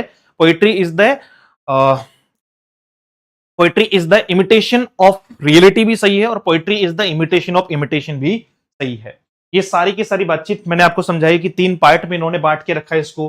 फिर अलग अलग पॉइंट्स इसके कि प्लेटो ने पोइट्री को रिजेक्ट किया, मॉरली उन्होंने खत्म बताया कि पोइट्री मॉरली ठीक नहीं है, इंटेलेक्चुअली भी ठीक नहीं है, इनका खुद का कोई नॉलेज नहीं होता, कॉपी करते हैं ये लोग। या फिर इमोशनली जो है वो ऑब्जेक्ट किया। स्टोरी इंस्पिरेशन कहां से आता है, तो इंस्पिरेशन के लिए इन्होंने एक चेन बताई कि पहले गॉड, फिर म्यूज, फिर आपका जो है वो पोइट, और उसके बाद में आपका ऑडियंस। यानी आप एक क्रिएटर जो है वो नहीं है, आप सिर्फ एक मीडियम जो है वो मीडियम है। उसके बाद में इनका जो मोस्ट फेमस वर्क है जिसके बारे में हम चर्चा कर रहे हैं, द रिपब्लिक, वो हम लोग पढ़ने वाले हैं। कि द रिपब्लिक में मेजर बातचीत जितनी भी है वो सारी, सबसे पहले ये 10 पार्ट में जो है वो लिखा गया है। मैं सीधा सीधा रिपब्लिक के बारे में सीधा सिंपल सटीक बात करना चाह रहा हूं, जो एग्जामिनेशन में पूछे जाते हैं। वो कौन कौन सी है कि द रिपब्लिक, सबसे पहले तो आप ये समझो कि 10 पार्ट में जो लिखा गया है, 10 बुक में जो लिखा गया है, इसमें उन्होंने अपने एक आइडियल वर्ल्ड के बारे में बात की है। और वो जो आइडियल वर्ल्ड है, वो जो आइडियल वर्ल्ड है उसमें अब आदमी क्या चाहता है, हर चीज अपने तरीके से चाहता है। तो उन्होंने क्या क्या मेजर जो है वो बातें कही। द रिपब्लिक क्या है, एक फिलोसफिकल डायलॉग है प्लेटो का। ध्यान रखे कि जो है वो प्लेटो ने किस फॉर्म को यूज किया था, डायलॉग की फॉर्म को यूज किया था। प्लेटो ने, जो एंशिएंट ग्रीस के फर्स्ट जो है वो क्रिटिक है, उन्होंने किसको यूज किया, डायलॉग फॉर्म को यूज किया। और इसके जो लीडर हैं, इसके जो वक्ता हैं वो कौन है? सुकरात है। सुकरात इनके टीचर हैं, ठीक है। आपके जो है वो वक्ता इनके कौन है? सुकरात हैं। मतलब द रिपब्लिक में बोलने वाले कौन है? वक्ता कौन है? सुकरात। सेंट्रल आइडिया है justice. It can be asked what is the central idea of the Republic written by Plato, है ना, रिटन बाई प्लेटो। तो जो प्लेटो ने द रिपब्लिक लिखा उसका सेंट्रल आइडिया क्या है? सेंट्रल आइडिया है न्याय, जस्टिस। सेंट्रल आइडिया क्या है आपका? न्याय। अब न्याय को इन्होंने क्या कहा? मतलब इस सेंट्रल आइडिया को थोड़ा डिफाइन कर रहा हूं मैं।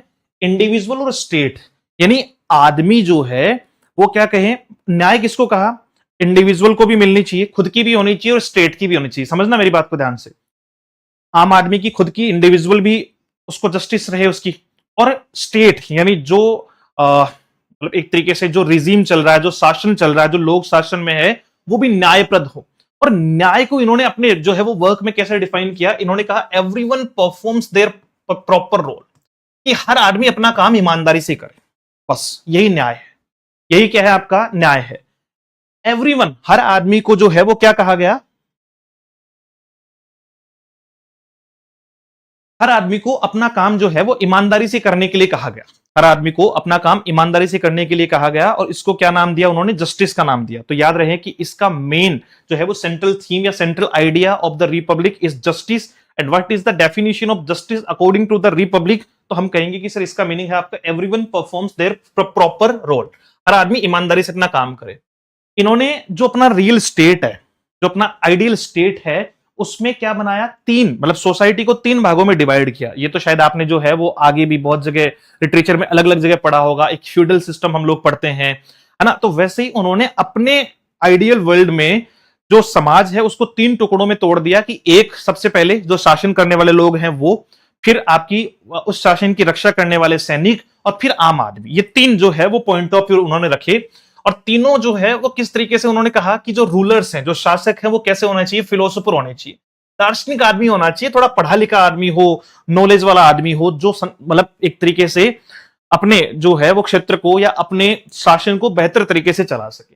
फिर उसके सपोर्ट में कौन होने चाहिए? सोल्जर्स होने चाहिए, उसके ऑक्सिलरीज। ऑक्सिलरीज मतलब हेल्पिंग। तो हेल्पिंग में, हेल्पिंग नेचर में कौन होना चाहिए? सोल्जर्स, जो उस शासन को संभाल ले, है ना। सेना शासन को संभाल लेगी। और फिर आपका होना चाहिए प्रोड्यूसर्स। प्रोड्यूसर्स मतलब जो अपना काम करते हैं, उत्पादक करते हैं, वो है आम आदमी। तो आम आदमी अपना काम करे, उत्पादक करे, अपना खाना पीना, अपना जो है वो जीवन जी। बेस्ट रूलर किसको कहा अकॉर्डिंग टू? ये पूछा जा सकता, मतलब ये सारी चीजें जो है वो द रिपब्लिक में मैंने वही दिए आपको अभी पढ़ने के लिए जो इंपॉर्टेंट है। According to the Republic, best ruler जो है वो प्लेटो ने किसको कहा? कि राजा को जो है वो फिलोसोफर किंग को, जो बुद्धिमान भी हो और जो तर्कशील भी हो, रेशनल भी हो। बुद्धिमान होने के साथ साथ में जो है वो कैसा हो? रीजनड हो। इनका ध्यान रीजन पे बहुत ज्यादा था, कि हर बार कहते थे कि भैया तर्क से बात करो, इमोशन नहीं चलेगा। तर्क को जो है वो सुपीरियर कहा था। तो इन्होंने क्या कहा कि बेस्ट रूलर कौन होगा? राजा, एक फिलोसफिकल किंग हो जो वाइज भी हो और रेशनल भी हो। और गोल ऑफ स्टेट, यानी जो राज्य है उसका गोल क्या होना चाहिए? सब आराम से रहे, सब जो है वो सबका जीवन बढ़िया चले, कॉमन गुड, आम आदमी जो है वो उसकी भलाई हो, नॉट इंडिविजुअल इंटरेस्ट। यानी एक आदमी का जो है वो सिर्फ एक आदमी की भलाई के बारे में बात ना हो, आपका ऑल गुड जो है वो फॉर्मेट पे काम हो, कि सबकी भलाई हो, आम आदमी को, हर एक आदमी की जो है वो भलाई का काम हो, ना कि सिर्फ इंडिविजुअल। थ्योरी ऑफ नॉलेज, इन्होंने नॉलेज की थ्योरी दी। इसमें द रिपब्लिक में जो है वो क्या दी? नॉलेज की थ्योरी दी। रियलिटी को इन्होंने दो भाग में डिवाइड किया। मैं ये पढ़ा चुका हूं आपको। रियलिटी को दो भागों में डिवाइड किया। एक जो वास्तविक अल्टीमेट ट्रूथ है, पहला। फिर दूसरा फिजिकल वर्ल्ड।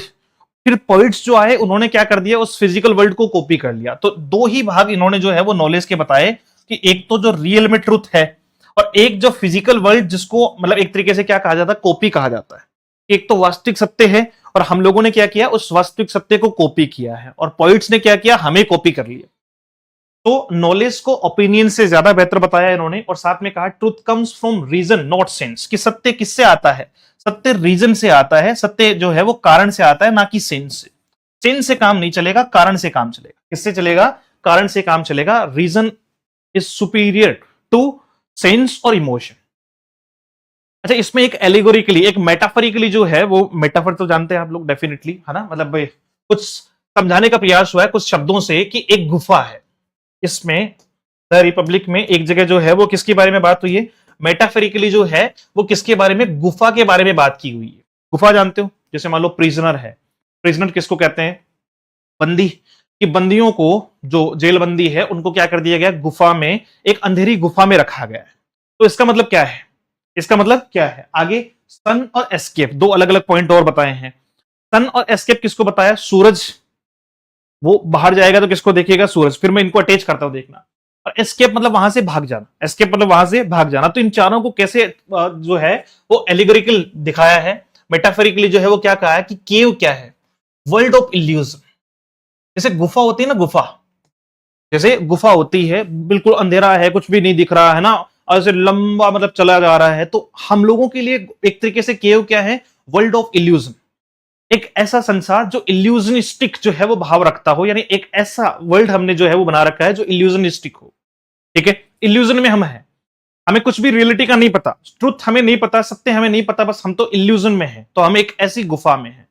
प्रिजनर, हम क्या है, बंदी हैं, हम क्या है, बंदी हैं, किसके, उस वर्ल्ड के, उस केव में हम लोग बंदी हैं, यानी इल्यूजन में हम लोग उस इल्यूजन में, उस झूठ में, उस जो है वो विदाउट ट्रूथ के फैक्ट में हम लोग क्या है, एक तरीके से बंधे हुए हैं। तो प्रिजनर किसको कहा इन्होंने, इग्नोरेंट ह्यूमंस, वो इंसान जिसको इग्नोर कर दिया गया है, यानी उस केव में, उस इल्यूजनिस्टिक वर्ल्ड में हमें जो है वो पूरी तरीके से इग्नोर कर दिया गया है। संसार ने, हम इल्यूजन में चले गए हैं, इसलिए हमें पूरी तरीके से क्या मान लिया है, एक तरीके से जेल का बंदी मान लिया है कि भाई अब वो तो बस उसी के जो है वो बंधन में रहेगा। समझ रहे? सन, सूरज क्या है, अल्टीमेट ट्रुथ, वास्तविक सत्य है। सूरज जो आपको रोशनी दिखाई पड़ेगी वो वास्तविक सत्य है। यानी आपको क्या करना है, आपको उस गुफा के अंधेरे से सत्य की तरफ आना है, डार्कनेस से ब्राइटनेस की तरफ आना है, डार्कनेस से ब्राइटनेस की तरफ आना है। तो इसका मतलब सत्य को हमने क्या कहा है, अच्छा कहा है। और वहीं आपका जो है वो एस्केप, भागना, मतलब फिलोसॉफिकल इनलाइटमेंट, भागने का मतलब फिलोसफिकली जो है वो इनलाइटमेंट होना। अब देखो मैं थोड़ा सा इसको दोनों तरीके से अटैच करता हूं। जैसे मान लीजिए कुछ जो है वो बंदी है, उनको हमने कैद में, एक केव में, एक गुफा में डाल रखा है, तो वो एक ऐसे वर्ल्ड में है जहां उनका संसार पूरी तरीके से खत्म हो चुका है, वो पूरी तरीके से इस दुनिया से जो है वो अब हट चुके हैं, उनका घर परिवार सब कुछ उनको एक तरीके से भुला चुका है। तो वो एक ऐसे दूसरे वर्ल्ड में चले गए जिसमें अंधेरा ही अंधेरा है, और उनको वहां उस गुफा से बाहर क्या दिखाई पड़ रहा है, एक सूरज की किरण दिखाई पड़ रही है, जो कैसा लगता है कि मैं अगर बाहर निकल जाऊं, मैं अगर यहां से बाहर निकल जाऊं तो मेरे लिए जो है वो क्या होगा, बेहतर होगा। वो सत्य, रियलिटी उसको क्या दिखाई पड़ रही है, वो किसको पाना चाहता है, वो सूरज को पाना चाहता है, मतलब बाहर निकलना चाहता है। और उसकी जो भागने की प्रोसेस है उसको हमने फिलोसफिकली एनलाइटमेंट कहा है, यानी आदमी। थोड़ा आप समझो इसको अपने परिप्रेक्ष्य में, मेटाफोरिकली जो है वो इनका, इन्होंने केव बोला है, इन्होंने सन बोला है, तो ये सब कुछ जो है वो क्या है, रूपक अलंकार के टाइप है, अलंकार दिए उन्होंने, अलंकृत किया इसको, एलिगोरिकल जो है वो फॉर्म दी है, जिसमें इन्होंने केव को कहा है एक तरीके से एक इल्यूजन ऑफ वर्ल्ड। यानी इंसान क्या करता है, कई बार भावनाओं के, इमोशंस के, इल्यूजन के एक ऐसे संसार में फंस जाता है जहां चारों तरफ जो है वो अंधेरा ही अंधेरा है, यानी उसके वास्तविक विचार या वो वास्तविक सत्य को भूल जाता है। तो उस इंसान को जब फिलोसफिकल इनलाइटमेंट होती है, फिलोसफिकली जैसे ही उसको जो है वो एकदम से क्या होता है, उसको पता चलता है, इनलाइटमेंट उसके अंदर आती है, तो फिर वो क्या करता है, वो सन की तरफ, सूरज की तरफ जो है वो भागने की कोशिश करता है, सूरज की तरफ यानी सत्य की तरफ भागने की कोशिश करता है। तो हम भी कुछ ऐसे ही संसार में हैं, एक ऐसे फैंटम वर्ल्ड में हैं जहां हम इल्यूजन में खोए हुए हैं। जिस दिन हमें हकीकत का सामना हमारे सामने होगा तो हम ये सब कुछ छोड़ के जो है वो सत्य की खोज में निकल जाएंगे। जैसे इसका एक बड़ा एग्जाम्पल जो है वो मैं सिद्धार्थ, जिन्हें हम महात्मा बुद्ध के नाम से जानते हैं, कि एक व्यक्ति जिसके पास कोई कमी नहीं है, राजा महाराजा जो है वो के परिवार से हैं, मतलब हजारों जो है वो के संख्या में नौकर हैं, पानी का ग्लास तक उठाने की जरूरत नहीं है, लेकिन वो जब एक संसार के एक छोटे से सत्य से जब सामना करता है तो वो सब कुछ छोड़ के उस सत्य की खोज में निकल जाता है कि भैया अब चाहिए शांति, अब चाहिए शांति। तो ये सब कुछ किसके बारे में जो है वो कहा गया है, आपका केव को लेकर जो है वो कहा गया। एक बार वाई टाइप करो कि सर बात समझ में आई, ये वाला पूछ लेगा एग्जाम में क्वेश्चन, फिर मुझे मत कहना। शॉर्टकट थोड़ा सा समझ लो, फ्रॉम डार्कनेस टू लाइट, यानी डार्कनेस किसको कहा है, इल्यूजन, अंधेरा, वो गुफा का अंधेरा क्या है आपका, इल्यूजन है। और लाइट, ट्रुथ जो है आपका, मेटाफोरिकली किसको कहा है, सन को कहा है। और ये डार्कनेस जो है वो किसको कहा है, केव को कहा है, मेटाफोरिकली, याद रह जाएगा। पोइट्री को लेकर इन्होंने क्या कहा, पोइट्री को लेकर इसी में किया गया है ये सारा जो बातचीत है, वो पोइट्री को लेकर इन्होंने कहा कि पोइट्री मिमेसिस, मिमेसिस टर्म प्लेटो ने दी है, मेमेसिस का मीनिंग होता है इमिटेशन, नकल, ठीक है। आर्ट जो पोइट जो कर रहा है, जो कवि जो लिख रहा है, जो कला है, वो क्या है? कॉपी है। किसकी? फिजिकल वर्ल्ड की। Copy of copy, 3 times removed from truth. तो इन्होंने क्या कहा? इसको इमिटेशन ऑफ इमिटेशन कह दिया। क्या कह दिया? इमिटेशन ऑफ इमिटेशन कह दिया। पोएट्री को इन्होंने क्या कहा? मॉरली हार्मफुल कहा, इमोशनली मिसलीडिंग कहा और इंटेलेक्चुअली वीक कहा। रिजल्ट क्या निकला? Poet should be banished from ideal state. इन्होंने कहा था बाकायदा कि मेरे आइडियल स्टेट में पोइट्स को रहने के लिए जगह नहीं है, क्योंकि वो मॉरली करप्ट हैं, वो इमोशनली ज्यादा अटेस्ट हैं, तो मैं उनको नहीं रख सकता, मतलब मेरे वो संसार में मुझे नहीं चाहिए। पोइट्री को एक तरीके से इन्होंने नेगेटिवली अपोज किया।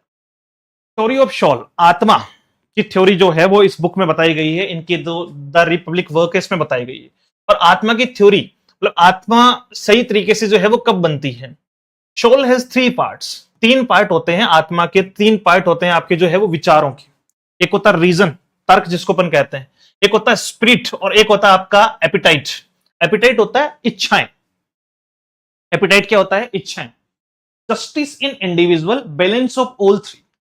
अगर आप तर्क, इच्छाओं और स्पिरिट पे, है ना, इन पे सब पे बैलेंस कर लेते हो कि आप इंसान मतलब जो है वो तृप्त कब होता है?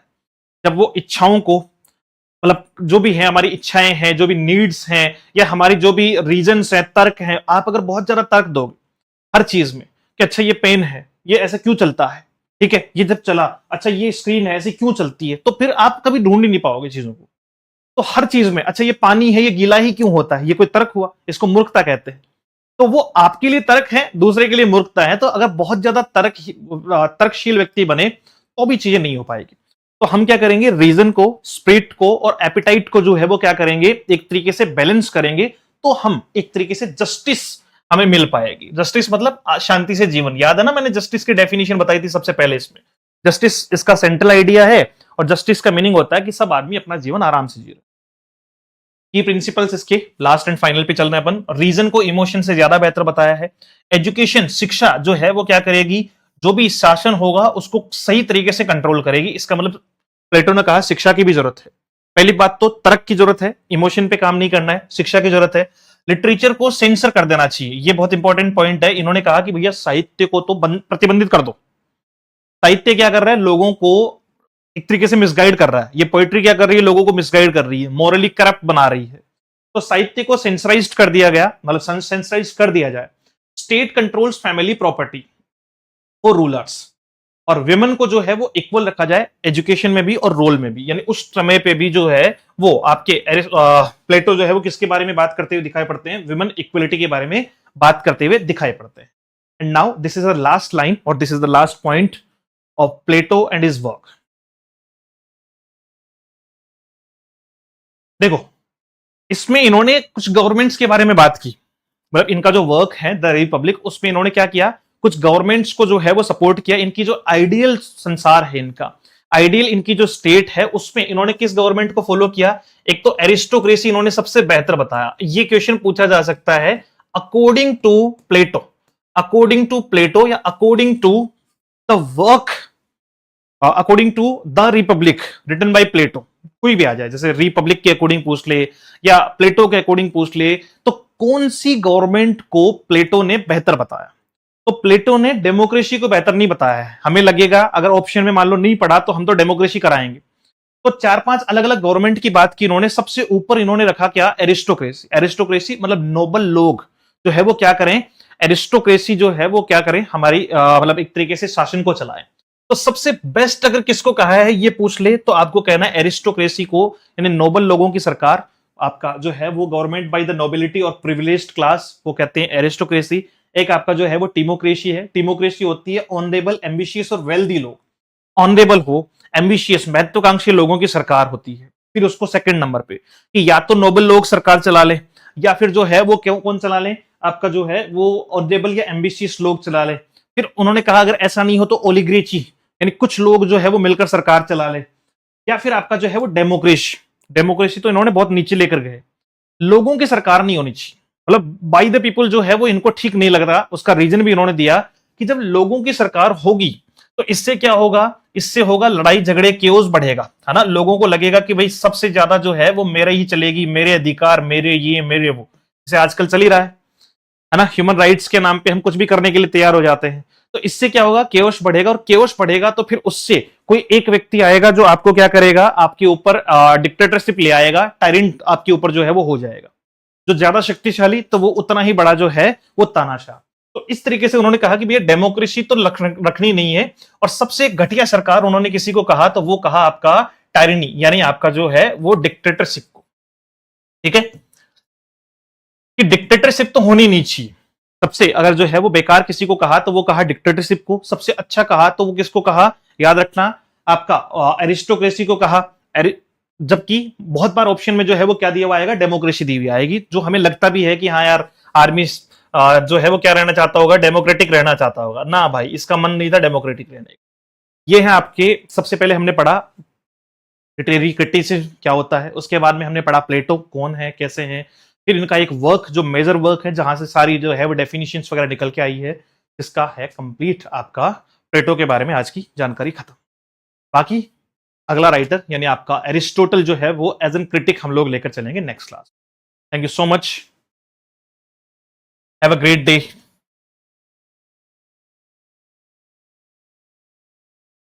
सी you soon in the next session.